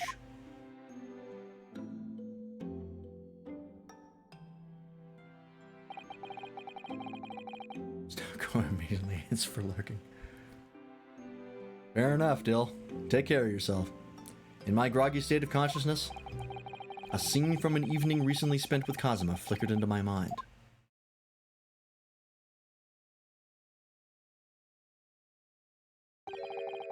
Karuma. That's right. It's a prized sword that's been passed down through generations of the Asogi clan. I can't believe you managed to get permission to bring it with you. I mean, taking a katana on a study tour is more than a little irregular, surely.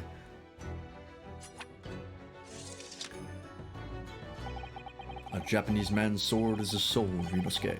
I can't be parted from my katana. Karuma guides me. I truly believe that. So its name compels its wielder to slice evil in two. Not that you would need much compelling. On that subject, there's something very important that I have to do in Great Britain. And I'll sacrifice anything to make it happen. I'd appreciate you seeing it through with me. Of course I will. Whatever it is, I'll see it through to the end with you. I knew you wouldn't let me down.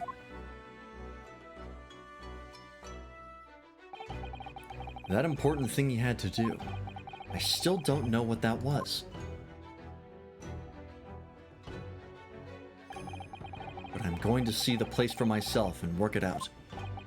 In Great Britain's capital, London.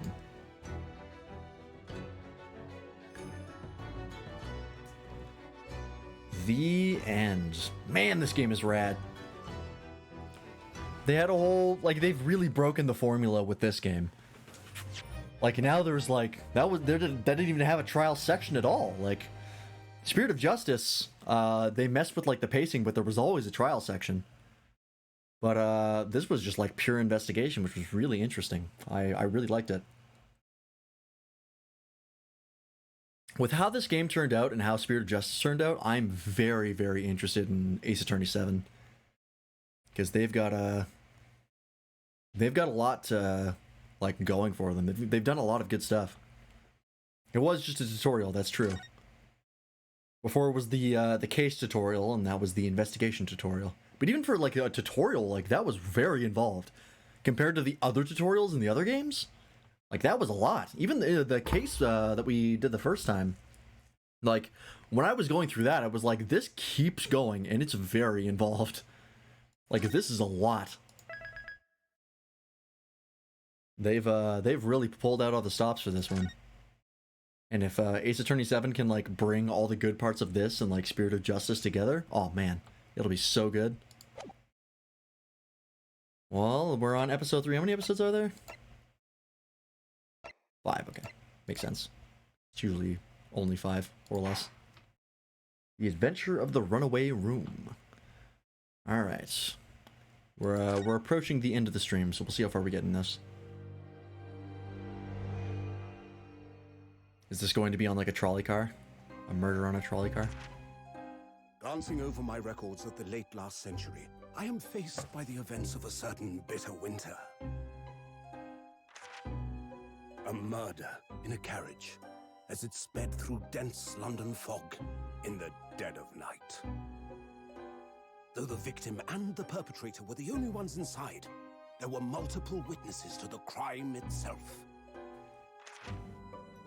However, none could have imagined at the time that such a seemingly obvious case as this would end in such a horrendous manner. Oh? My friend, Mr. Herlock Sholmes, once heard of the incident. I believe that perhaps that case was indeed the prelude. The beginning of a long concerto that impressive Japanese student and I were to play together. Squashed my tissue box somehow. And I didn't do all that. Amazing. Is this really just a railway station? Railway station or not, I've never seen such an enormous building before. And look at all the steam locomotives. This country is incredible.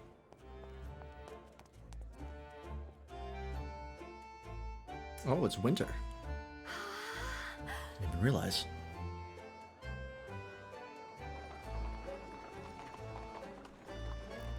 Guess I wouldn't have known. I'd never seen the outside. I feel like I'm dreaming. So this is the capital of Great Britain. So, where to? Oh, hello. Climb aboard. I'll take you wherever you want to go. Not for free, surely. In that case, the Supreme Court in Whitehall, if you wouldn't mind. My pleasure. I suppose you're visiting students from abroad, eh? Yes. Thought so. Well then, I hope you enjoy your stay. Do those kids just hang out there? Welcome to the centre of the world. Great Britain's mighty capital, London. They just like hang out at the taxi pickup points? Jesus Christ. That's a little extra, don't you think? Oh my god. Where are their accents from? The British guy, I think, is a Cockney accent. As far as like the main characters, no fucking idea. I could not place it at all. 18th of February, 9:21 a.m. British Supreme Court, Lord Chief Justice's office.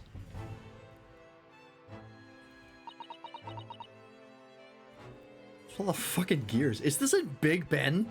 Wait a minute. Is that a clock face? You set up in Big Ben?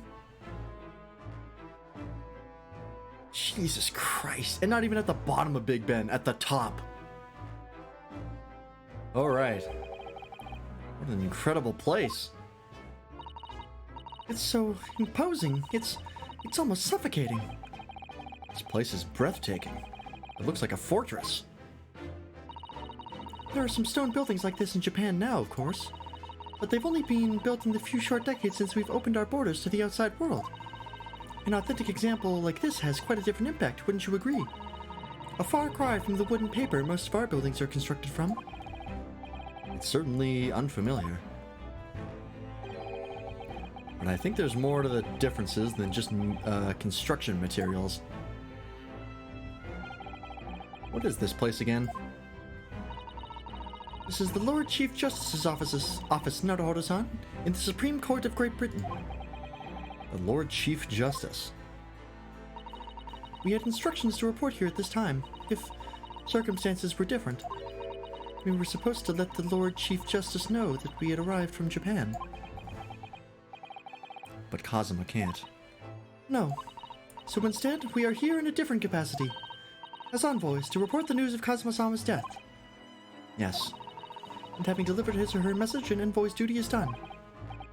So, we'd have to return to Japan. If we want to remain here in Great Britain, I have to take Kazuma's place as the law student selected for the study tour. yes, which means you need the requisite qualifications as the lawyer. Which is what I've been studying for.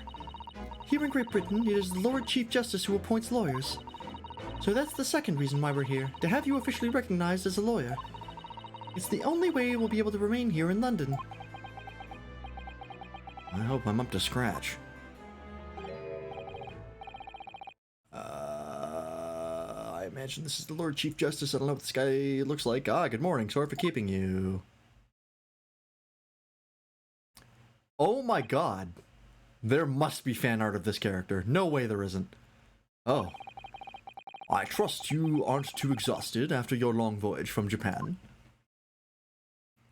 I gotta figure out this guy's voice. It seems I'm 1 hour, 12 minutes, and 47 seconds late. My apologies. Oh, no, don't mention it. I'm never happier than when we're standing around with nothing much to do. How fortunate. So, introductions. I am Mayor Strongheart, Lord Chief Justice of the British Empire. And I feel like a little mouse under an elephant's foot. Come on, Mr. Naruhodo, don't be a mouse. Oh, it's an honor to meet you, Lord Chief Justice Strongheart. I'm Yunosuke Naruhodo from the Empire of Japan. Well, Mr. Naruhodo. Welcome to London, the capital of our glorious British Empire. What kind of fan art? You know what kind of fan art. You know what kind. Ah, yes, thank you.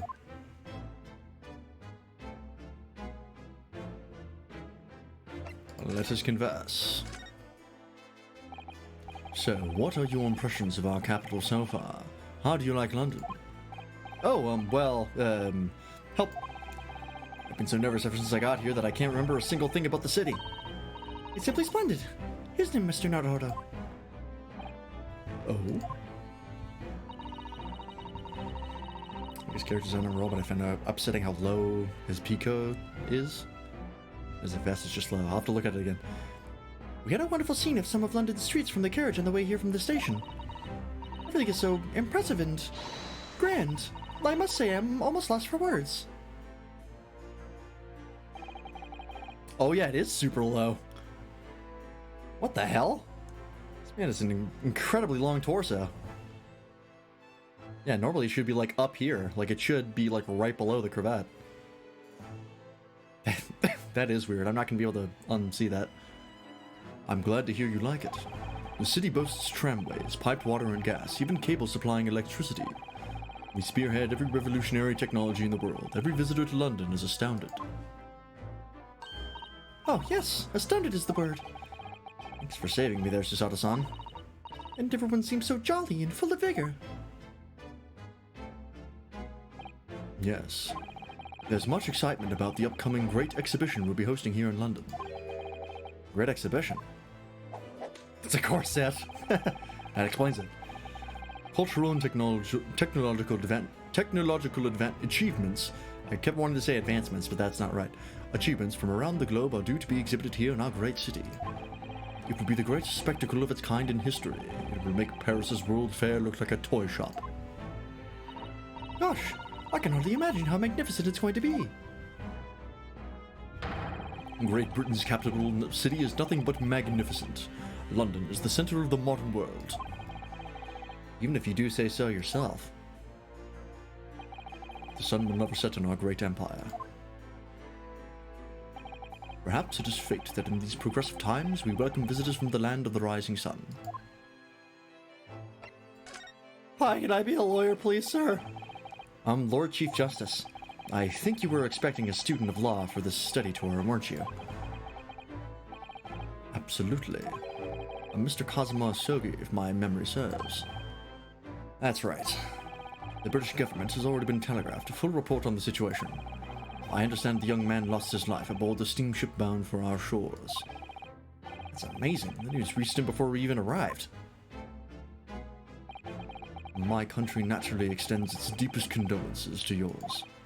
Oh, thank you. And you honored this appointment specifically to inform me of the news.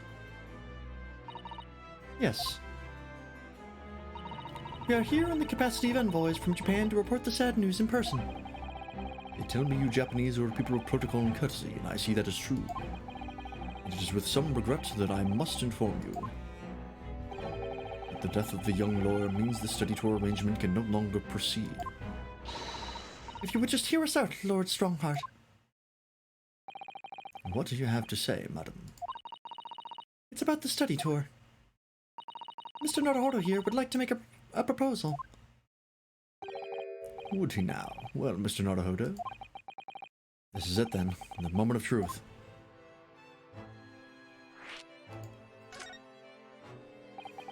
The thing is, Lord Justice, Lord Strongheart, I was wondering if you would perhaps consider allowing the study tour to go ahead. Don't misunderstand me. Britain would ideally like to see the tour go ahead. But without a lawyer from your country, there's nothing to be done. Well, in that case, what if there was someone else? Another lawyer from Japan, I mean. There are 10 pictures of man on my website of choice. I knew there had to be something. Is there something I don't know? Only a single lawyer was invited to Great Britain from your country. And that was Mr. Asogi. At least that is what I've been led to understand. Well, the thing is, this really isn't going well at all. I just can't seem to find the right words to say to this man. Mr. Naruhodo. I could ruin things here if I'm not careful. What am I gonna say? If there is someone else here from Japan who could be described as a lawyer, it's me. It's me. I can do it. Is that so? I mean, I don't actually have any qualifications as such, but... No qualifications, you say, and yet you still claim to be a lawyer. I've acted as a lawyer in court before. Only once, as it happens. And I had Kazuma to help me, and I was the accused, but glossing over the details. I've been spending every spare moment on the journey here to Great Britain studying. I've learned all about British law and court proceedings while I was on the board the SS Buria. The voyage from Japan is some 50 days, I believe, not what you might call a full education. To become a qualified lawyer here in Britain, not only do you need a university degree in law, you must also complete several years of training. I realize it's far too short a period of time, but I can't just go back to Japan. Kazuma, Mr. Isogi's journey had only just begun. Coming here on the study tour was all he thought about. I have to carry on and do everything he planned to do. I know it must sound like I have an overly inflated opinion of myself, but I would do anything to prove that I have what it takes. Any test you care to set me. Just one chance. That's all I'm asking for. Please. 31 seconds. Sorry? Your opening statement there, Mr. Naruhodo. It was 31 seconds long. Not too brief, not too protracted. A perfectly judged appeal, I would say. Which is a skill that would stand you in good stead as a lawyer. Oh, thanks. So, you're willing to put those words to trial, are you? Well, I'm all for entertainment. Huh? But let me ask you one thing first, sir. Yes? You say you intend to do everything Mr. Isogi planned to do. Are you firmly set on that path? Well, yes. That's my intention. I see. Am I imagining things? Or did his expression just alter a fraction there all of a sudden? Very well. You have your wish. I give you your chance. The test to become a specially certified lawyer. Whether you pass or fail is entirely down to you. Really? I have to sneeze again. Oh, it's in there. Come on. Ah.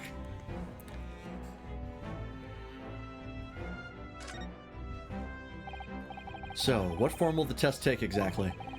Tell me, Mr. Naruhodo, what do you consider the role of a lawyer to be? Well, defending people, of course. Well said. So, let's have you defend someone. Huh? Your timing is perfect, in fact. There's an apt trial about to begin later today. No advocate has been appointed for the defense as yet, so this will be welcome news. Today? Straight away? If you manage to secure a verdict of not guilty, you'll have passed my test. What could be simpler? How do I get myself into these situations? Well, could I ask what sort of trial is it, Lord Strongheart? Yes, good question. I remember. It's a murder trial. Would it be anything else in an Ace Attorney game? A murder? An extremely simple case, I understand. You really can't lose. That's easy to say. But I should mention, just in case, if the defendant is found guilty, he will of course be sentenced to capital punishment. Capital punishment? He'll be put to death. Here in Great Britain, murderers are sent to the gallows without exception. Presumably, you read that much in your short sea-based introduction to British law. We can't possibly agree to such a test. We would be toying with a man's life. I'm the Lord Chief Justice, and I've decided it's acceptable. But you can't do that, can you? There's no need to overcomplicate this. All you have to do is ensure that you don't lose. So the defendant may live or die, depending on how well I perform in court.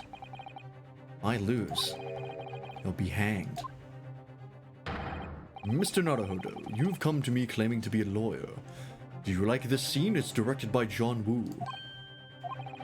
If you want me to take you seriously, you'll need to prove you're willing to do a lawyer's job.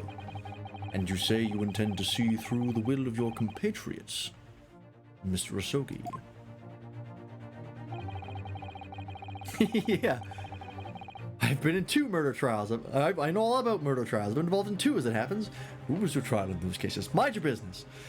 I would like to understand just how far you're willing to go in order to make that happen. He's testing my resolve. What's the matter? You've fallen silent. I'm sorry, but time is pressing. The trial begins shortly. I need an answer from you now. What's it to be? What do I say? Do I agree to this absurd test? Yeah, of course I'll do it. No, I won't do it. Now, game over. Alright then, if I have to give you a decision now, my answer is... I can't do it. I can't get the words out. 15 seconds. Your decision-making needs work if you want to be a lawyer. That was too slow.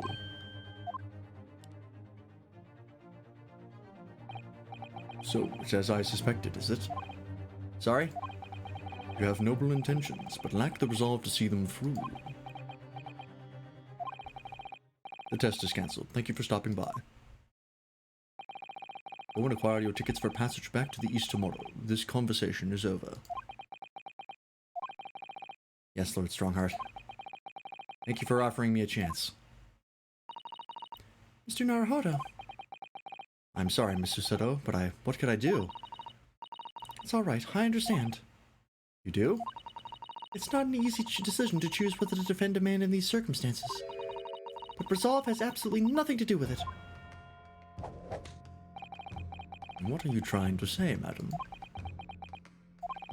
I think what Mr. Susato means is that no matter how badly I'd like to be recognized as a lawyer and stay here in Great Britain, to risk another man's life by treating his one and only chance at a trial so trivially would be utterly unforgivable, and I feel exactly the same way. I'm sure the defendant won't see this trial as a test, as some kind of experiment. A lawyer may fight for his clients in court day after day, but for each one of those clients, the particular day they stand in the dock may be the only chance they have to fight to prove their innocence. No, I was wrong. I'm not qualified to do that job yet. I'm sorry for wasting your precious time, Lord Chief Justice.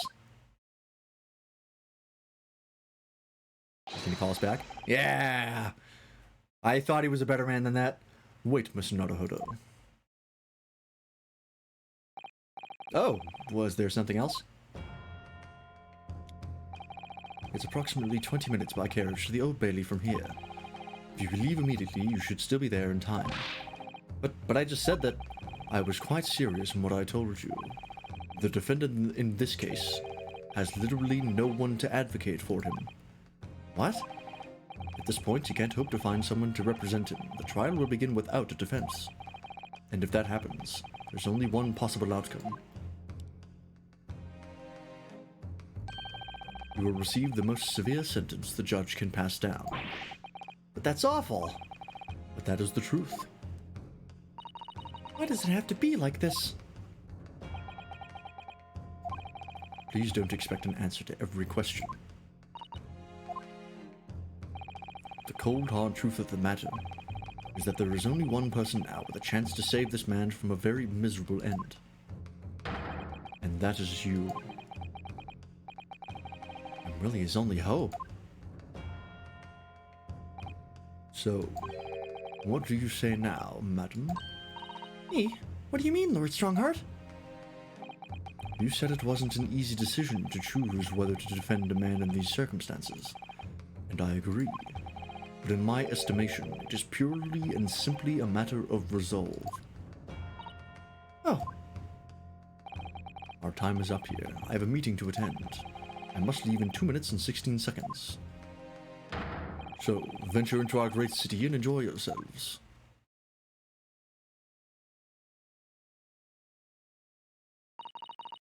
He's gone. The Old Bailey. If we're going to do this, Mr. Naruhodo, we must leave at once. Let's fucking go. I don't got time for talking. This man needs a lawyer.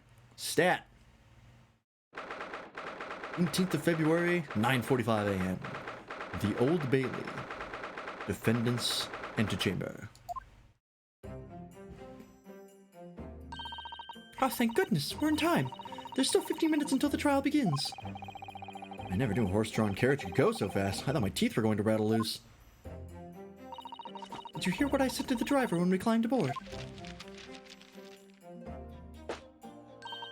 Get us to our destination in 5 minutes, driver, and there's a guinea in it for you. A guinea?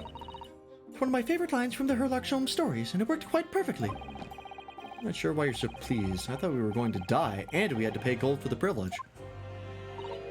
Well, at least we arrived here before the trial started. Yes, I suppose there's that. Anyway, I don't understand it. The court clerk said the defendant should be here, but there's no sign of him at all.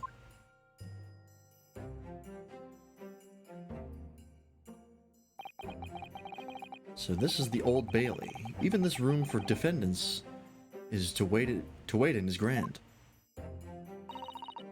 You are right, Mr. Naruhodo. I'm feeling tense, that's all. This place gives me the same sense of foreboding that I remember from the Supreme Court in Japan. An oppressive air, almost as if the building itself is going to crush whoever is about to be sentenced. Feels like only yesterday that I was the one about to be crushed. Sum of €1, 21 shillings, now used mainly for determining professional fees and auction prices. Ah! Interesting. Well, now we know. Yes, whoever the man you're to defend is, I imagine he's feeling very alone at this moment. Top of the morning to you, madam. Sir? What are yours doing following me here? Things are fair desperate, are they? Sorry? Why don't you look at those expressionless faces? From the east, are yous? We're from Japan, yes. Ah, Japan is it. Right, say no more. So, how much do yous need? No, we're just here because... Oh yeah, pound, not a euro. Yes. Because they have different currencies in the UK, because they just are the way they are. No need to explain myself, fella. I've been there myself, so I have. A place to go, nothing to eat, barely a penny to your name, and all while in strange faraway land. Well, actually, we haven't found a place to stay yet, no. 'Tis grand, 'tis grand. Let me start by giving yous 1,000 guineas. Say nothing now. 1,000 guineas? Please, Miss Sasato, you don't have to shout. But 1,000 guineas is enough to build an entire mansion in the most prestigious area of Tokyo. What? 'Tis nothing to me at all. I like to ensure I have sufficient funds to weather a rainy day, you see. I have enough wealth to buy the city of London 2 or 3 times over. Could that much rain ever even fall in one day? Well, even so, we couldn't have possibly accept such a large sum of money. Ah! I didn't mean the eye. Don't get me wrong, fella. I'm not giving it to you no strings attached. I'll be wanting you to do something for me. Oh? To be honest, 'tis a little embarrassing. The trial is about to begin, you see, for me good self here. I'll be in the dock. So now, what I want you to do is come along with me and stand there beside me. Officially, you'll be my lawyer, but that's just a little detail now. Oh, well, the thing is, don't worry about a thing. All you have to do is stand up there next to me. Nothing more. Otherwise, you see, the trial's going to start without me having any kind of representation at all. So it was true. Lord Chief Justice wasn't just making it all up. I'm terribly sorry to have to ask, but does that mean you're the defendant in this trial? Bless him praises, Deuce. Does not know who I am. Me, one of London's biggest names. No, sorry, we've only just arrived in the city, you see. I see. Suppose it isn't altogether impossible. Well, it's next to Hyde Park. There in the centre of London is another beautiful park. Sorry? A park? What? Just call it McGilded Park, full of blossoming flowers in the spring and singing birds and whatnot. I donated it to the city, so I did. An entire park in central London. A city of smiles, that's my vision for London. There's nothing Magnus McGilded wouldn't do for the city and its queer old people. That's amazing. I mean, really extraordinary. Ah, but now leave the gold to say I'm a good-for-nothing criminal. Me, Magnus McGilded. What is the matter with the London police, I ask you? All right, don't pass out now. Mr. Naruhodo. Perhaps now would be a good time to introduce ourselves while the gentleman catches his breath. Good idea.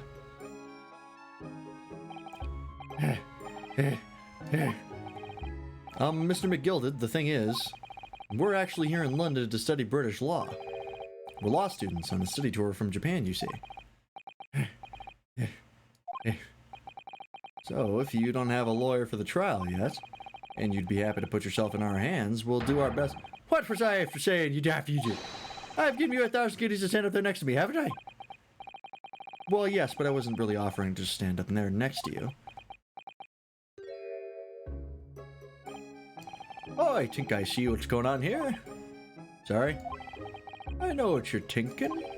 This Chancellor of a fella claims to have more money than the Queen. But if that's true, why the blazes can't he hire the finest lawyer in all of England? Because he did it. It's the only explanation. Well? Well... Yeah, actually.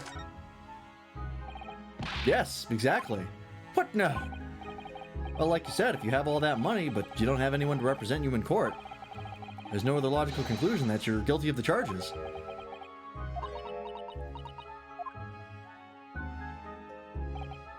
Well, you call a spade in the East, so you do. Oh, I'm sorry, I didn't mean any offense. I still can't express myself very well in English, you see. And I'm never sure what's acceptable to say and what isn't, so... The Queen did die, yes. Is that so? Because you sounded fluent enough when you were telling me what a blackguard I must be. I'm terribly sorry. I can't say I blame you for thinking it, fella. It is a little strange, to be honest. Why you don't have a lawyer, I mean. That would be the fault of the Reaper. Sorry, did he just say Reaper? Aye, the Grim Reaper of the Bailey, Lord Barlock von Zeeks. He's the prosecutor. Prosecutor is the Grim Reaper? That was Susato, not Inosuke. And when Zeeks stands for the prosecution, they call the accused his sacrificial lambs. And to this day, in every single trial in which he's been the prosecutor, the accused has been damned. What? So it's reached the desperate situation, where there's no one willing to stand in defense against the fella at all. Who could say he's a living legend of the Old Bailey? Goodness, Lord Barrock von Zeeks. Barrock van Zeeks. I have no idea what the pun is there. He must be an exceptionally talented prosecutor then. Talented isn't the word you're looking for, madam. It's cursed. Cursed? What on earth? The defendant is summoned and his counsel. Please make your way into the courtroom, and the trial is about to begin. His counsel? That would be me. Oh, it is time. Well then, fella, don't let me down. But I don't know anything about the case. You haven't told me what happened. Until you showed your face here, I had made up my mind, so I had. Sorry? I decided I'd have to defend myself in there. How would that have worked? But then you made an appearance, a student of the law, wouldn't you know? 'Tis no accident, I can assure you of that. 'Tis fate. So don't get cold feet now, please.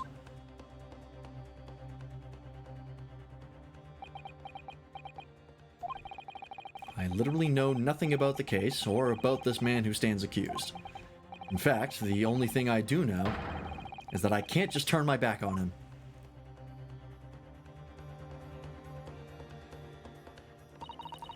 Mr. Naruhodo. The man has no one. He'll have to stand alone in that courtroom, armed with nothing to defend himself. Yes, something that Kazuma would never have allowed to happen. Counsel for the bailiff, what are you doing? If you're late for the start of the trial, you will lose your right to stand. Shutakami has stated there's an origin behind Barak's name, however he considers it too embarrassing to know about. Barak might be a plane on Baroque, and Van Seeks has a couple theories. Interesting, alright.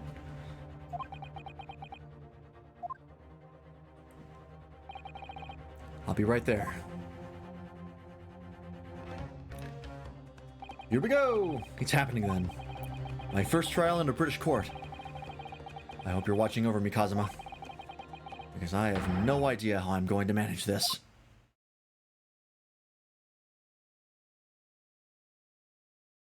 Out of the frying pan, into the fire. I can't wait to see what this dude looks like. Jesus Christ. There's a love for theatrics in this legal system. Oh, what the fuck is going on here? Who are all these people? So this is the highest court in Great Britain, the Old Bailey. The centuries of history in this place is palpable, isn't it? It's so different to the Supreme Court in Japan. It feels both imposing and serene at the same time. The atmosphere only makes words redundant. Whatever the country, determining a person's guilt or innocence is always a solemn affair. May I say something, Mr. Naruhodo? It's also weird that I'm on the right. I guess it's reversed in England. Oh, yes, what?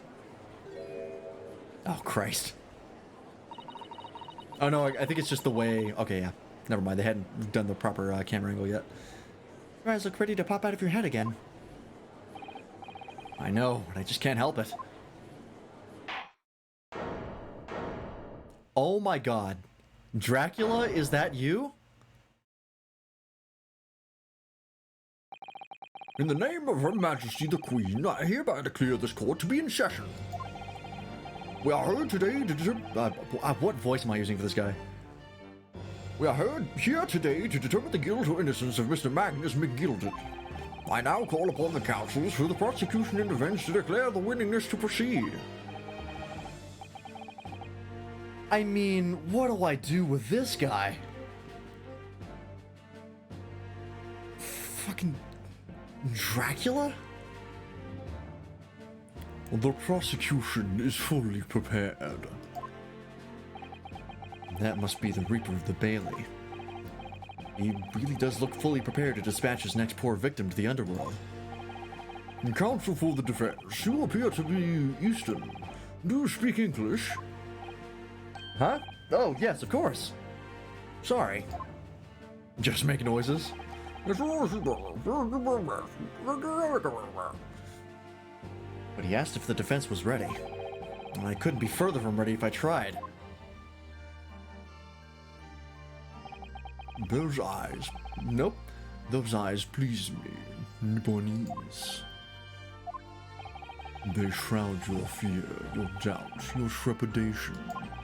They run wild, clinging to some phantom notion of courage. The quintessential look of a sacrificial lamb. A cold shiver just ran down my spine, all the way to the tips of my toes. Now, Mr. McGilded. Yes, my lord. You stand accused of murder, a capital offense. You can be sent to the gallows if found guilty. Are you quite sure you wish to entrust your defense to this foreigner? As I've always said, my lord, 'tis a grand thing to give opportunities to the young. Even if the fella is a student from some little island off in the Far East. Is it not the British way to ignore the dangers to yourself and give the less fortunate a fair chance? How big is the UK, like the British Islands, compared to Japan? Like, I don't think they're pretty comparable in size, if I'm not mistaken. I think Japan, or not Japan. I think the British Islands are bigger, definitely. But I think they're like pretty close in size. I could be wrong. Double? Okay, so comparably larger, but like, or triple? Okay. Oh, triple might be pushing it. I'd like to think that acts of chivalry do the great British Empire proud. Yes, and Mr. Merely, what a fine gentleman London has in him. Did you hear that he donated £5,000 to the government the other day? Mother, please may we go and play McGilded Park? Seems as though everyone in the public gallery is firmly behind Mr. McGilded. That's definitely welcome news, and certainly has a way with words. I'm surprised he couldn't convince anyone to defend him. I could put Mr. McGilded and most laudable sentiments. Now, ladies and gentlemen of the jury, I'm sure I need hardly remind you that you 6 members of the public have been selected for your impartiality. Are you ready to proceed? This is too many characters, man. British Isles / area, 315,000 kilometers squared. Okay. Japan area, 377,000. Okay, so they're pretty close. It's only a difference of about 50,000 kilometers. Just over.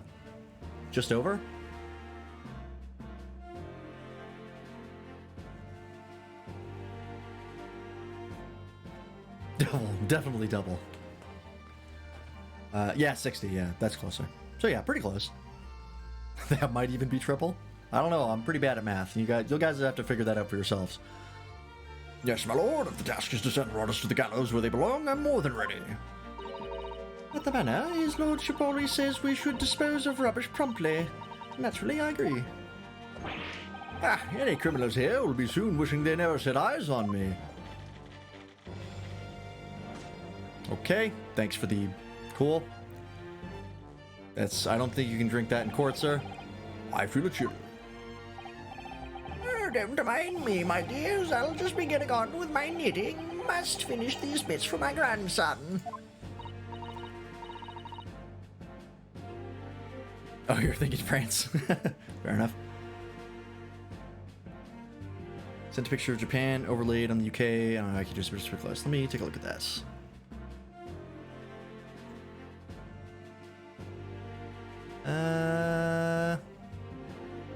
Okay, yeah, they're pretty close. Like if you like stretched out like the UK and Ireland, and like more of a line instead of like the circle that it's kind of in. Yeah, I could see it. Interesting. Well, now we know. Mr. Naruhodo, these people are... The jury, yes. That's something we don't have in Japan yet. And I believe don't have in Japan in the future either. At least in Ace Attorney world. That's right, I've only ever heard about it, or read about it. But here in Great Britain, the court's final verdict depends on the opinions of these 6 jurors. The judge passes sentence according to the law, but the jurors determine guilt based on common sense. So the defendant is ultimately judged from 2 completely different points of view. But how exactly do the jurors give their verdicts? That I don't know, but I'm sure it will become clear as the trial progresses. Yes. Prosecutor Van Zeeks.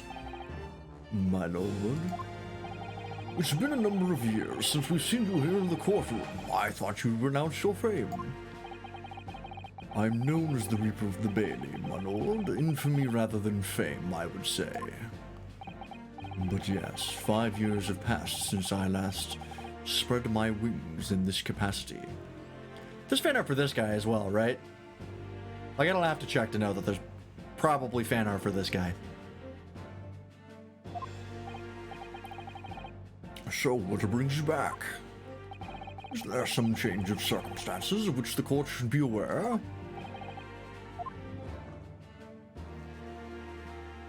I like his outfit, though. Very stylish. I leave that to your imagination, my lord. So the Reaper has been out of action for 5 years. Why did he have to choose today of all days to make a comeback? Don't lose heart, Mr. Naruhodo. As you wish, sir. The court nevertheless welcomes your return. Now then, opening statements, I think. A summary of the case, if you please. Yes, please, Toaster. Take that bullet for me and check. Certainly, my lord. As your lordship is aware, this is a case of overwhelming simplicity. We must be the only ones in here who aren't aware. Naruhodo, I understand? Yeah, they made a pun of his name. The incident took place in the late evening, and 3 days passed. The hour was some minutes after 10. The victim was a maker of building bricks known in the community as Thrice-Fired Mason. Sorry? Thrice? He was a very accomplished craftsman. The bricks he fired were said to be almost indestructible. The victim's corpse was discovered in an omnibus in service on the streets of London at the time. 30 apparently? Alright. That's decent numbers. Ace Attorney isn't exactly a super popular franchise, so I don't expect him to be making the rounds on Tumblr, let's say. A dagger that has been thrust into the victim's abdomen is believed to be the ultimate cause of death. Here is the autopsy report from the investigation medical officer at Scotland Yard. Thank you, counsel. I shall accept that in the photograph as evidence. Autopsy report has been entered into the court record. Yep. And the photograph. Cool. And one further item of evidence. The prosecution wishes to submit these as well. And these are? Good lord! Is that blood, counsel? Yes, my lord. Seized by a policeman who arrived at the scene. These gore-soaked gloves were taken from the hands of the accused when he was arrested.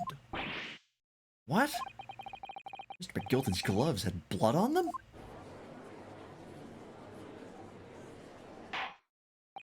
Yes, I will accept these as evidence as well. But does the glove fit? If the glove don't fit, you must acquit. How did I get into this? I'm backed into a corner before I've even started. Continuing. According to the driver of the omnibus, there were only 2 passengers traveling inside his vehicle at the time. Only 2? Obviously, one of those passengers was the deceased brickmaker, Mr. Mason. The other was the accused, Magnus McGilded. Look at that fucking JoJo pose. This guy might be my favorite prosecutor. Like, I haven't seen him in his full capability yet, but this guy is rad. Like, come on. I like Simon Blackwell, but look at this dude. How can you not love this guy? Come on. He's fucking JoJo posing, looks like a fucking vampire. It's not to love.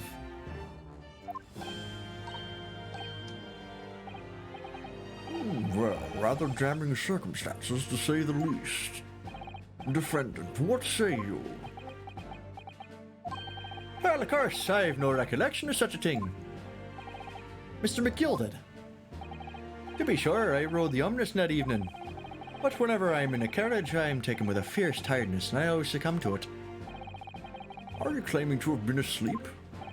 'Tis the motion of the carriage, my lord. Littleton so it is, and when I opened my eyes again, 'twas a desperate sight before me.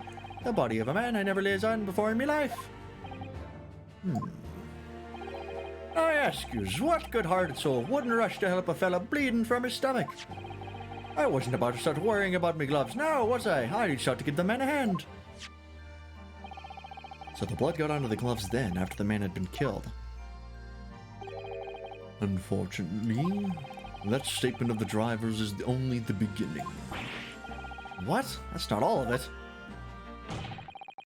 There were multiple witnesses to the precise moment at which the brickmaker was fatally stabbed. It's looking good. Looking great.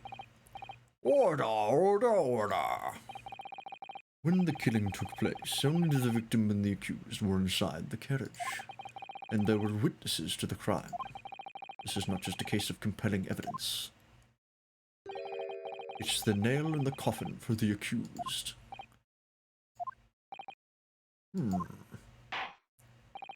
Thank you, Counsel. The circumstances of the crime have been made quite clear. I think we will hear testimony from the witnesses first of all. Your wish is my command. Bailiff, bring the witnesses in at once. Oh my god, there's so many fucking characters in this game. I can't be expected to voice all these people. Witnesses, your names and occupations. Ah, fucking.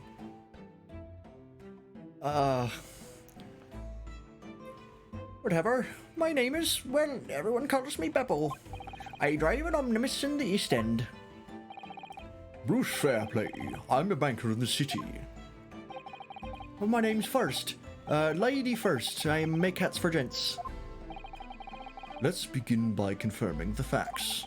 3 days ago, at a short time after 10 o'clock in the evening, all of you present in the stand were in an omnibus and witness to the aforementioned incident. Is that correct? Yes, sir. Quite right. Yes, sir. That's right, sir. I've already lost their voices. Very well then, let's proceed to your formal testimonies, please. Each of you will tell the court precisely what you saw.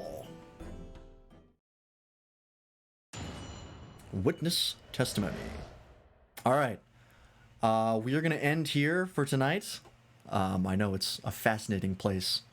And I'm definitely fascinated to see what the hell is going on. This proves to be very, very interesting so far. I'm super curious to see what the hell is going on. There's so many characters to involve with. Like, there's the 3 witnesses. There's 6 jurors. Like, my god. How would all these fucks be at the scene of the crime? They're all different occupations. Apparently they were all in the same, like, carriage. The same omnibus, but I don't know why. There was the driver, this dude, and the other dude. So I assume the driver was driving. And then these 2 were inside the carriage. And given that guy's name is Lady, I have a feeling his name is not, or he's not actually a guy, it's a woman. That's probably going to come up at some point. New DLC for Monster Hunter Rise soon? I have no idea. Let me go ahead and save.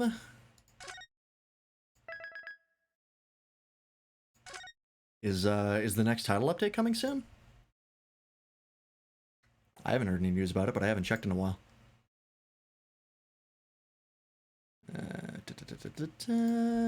Let's see. Event Quest 1, a bunch of event quests, I know about that.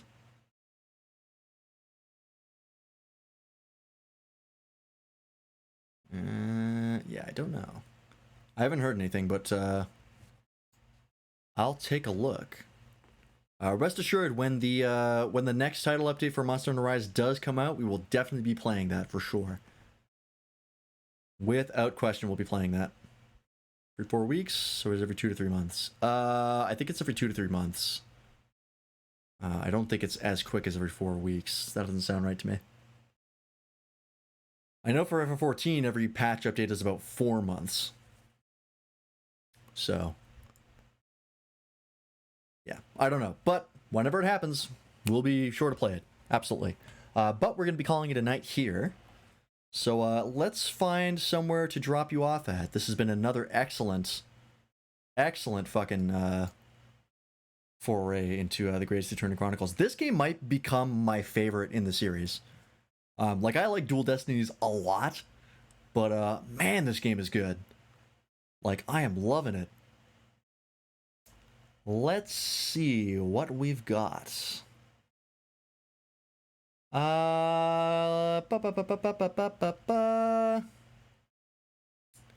Let's go. We got a couple different options here.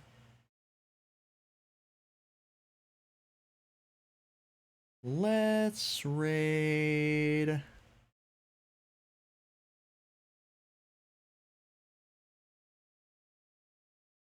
You know what? Let's raid another person that we discovered through Crudberry.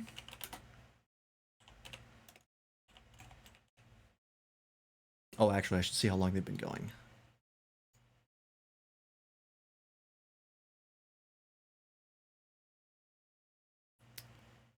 Ba, ba, ba, ba, ba, ba.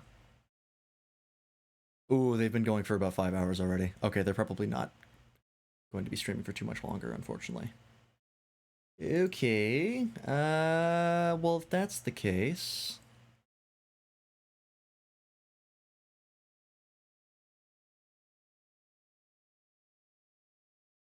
I can't see anything because of ads.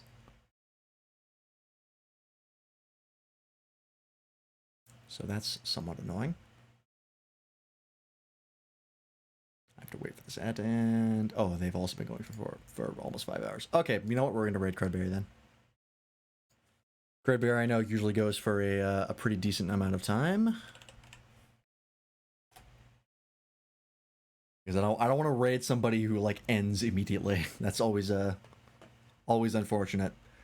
Well, thanks for watching, guys. This has been fucking another great stream. I love this game so far. I'm really having fun with it. So I look forward to playing more on Friday. But tomorrow we'll be on Mytholomue's stream. We're going to be playing some Monster Hunter Rise with the folks. We just got to 2-star rank in low rank. So we've got some more interesting monsters to fight finally. We're past the 1-star stuff. So that should be a good time. And of course, you haven't joined the Discord, which I'm pretty sure everyone here already has. There's a link. Okay, cool. All right.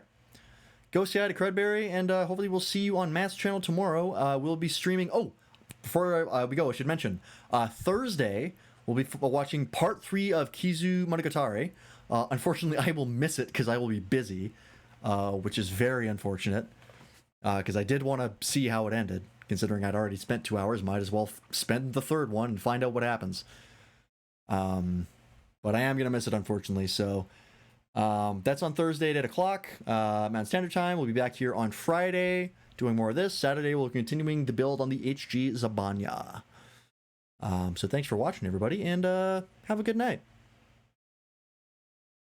I'll just let the raid go out.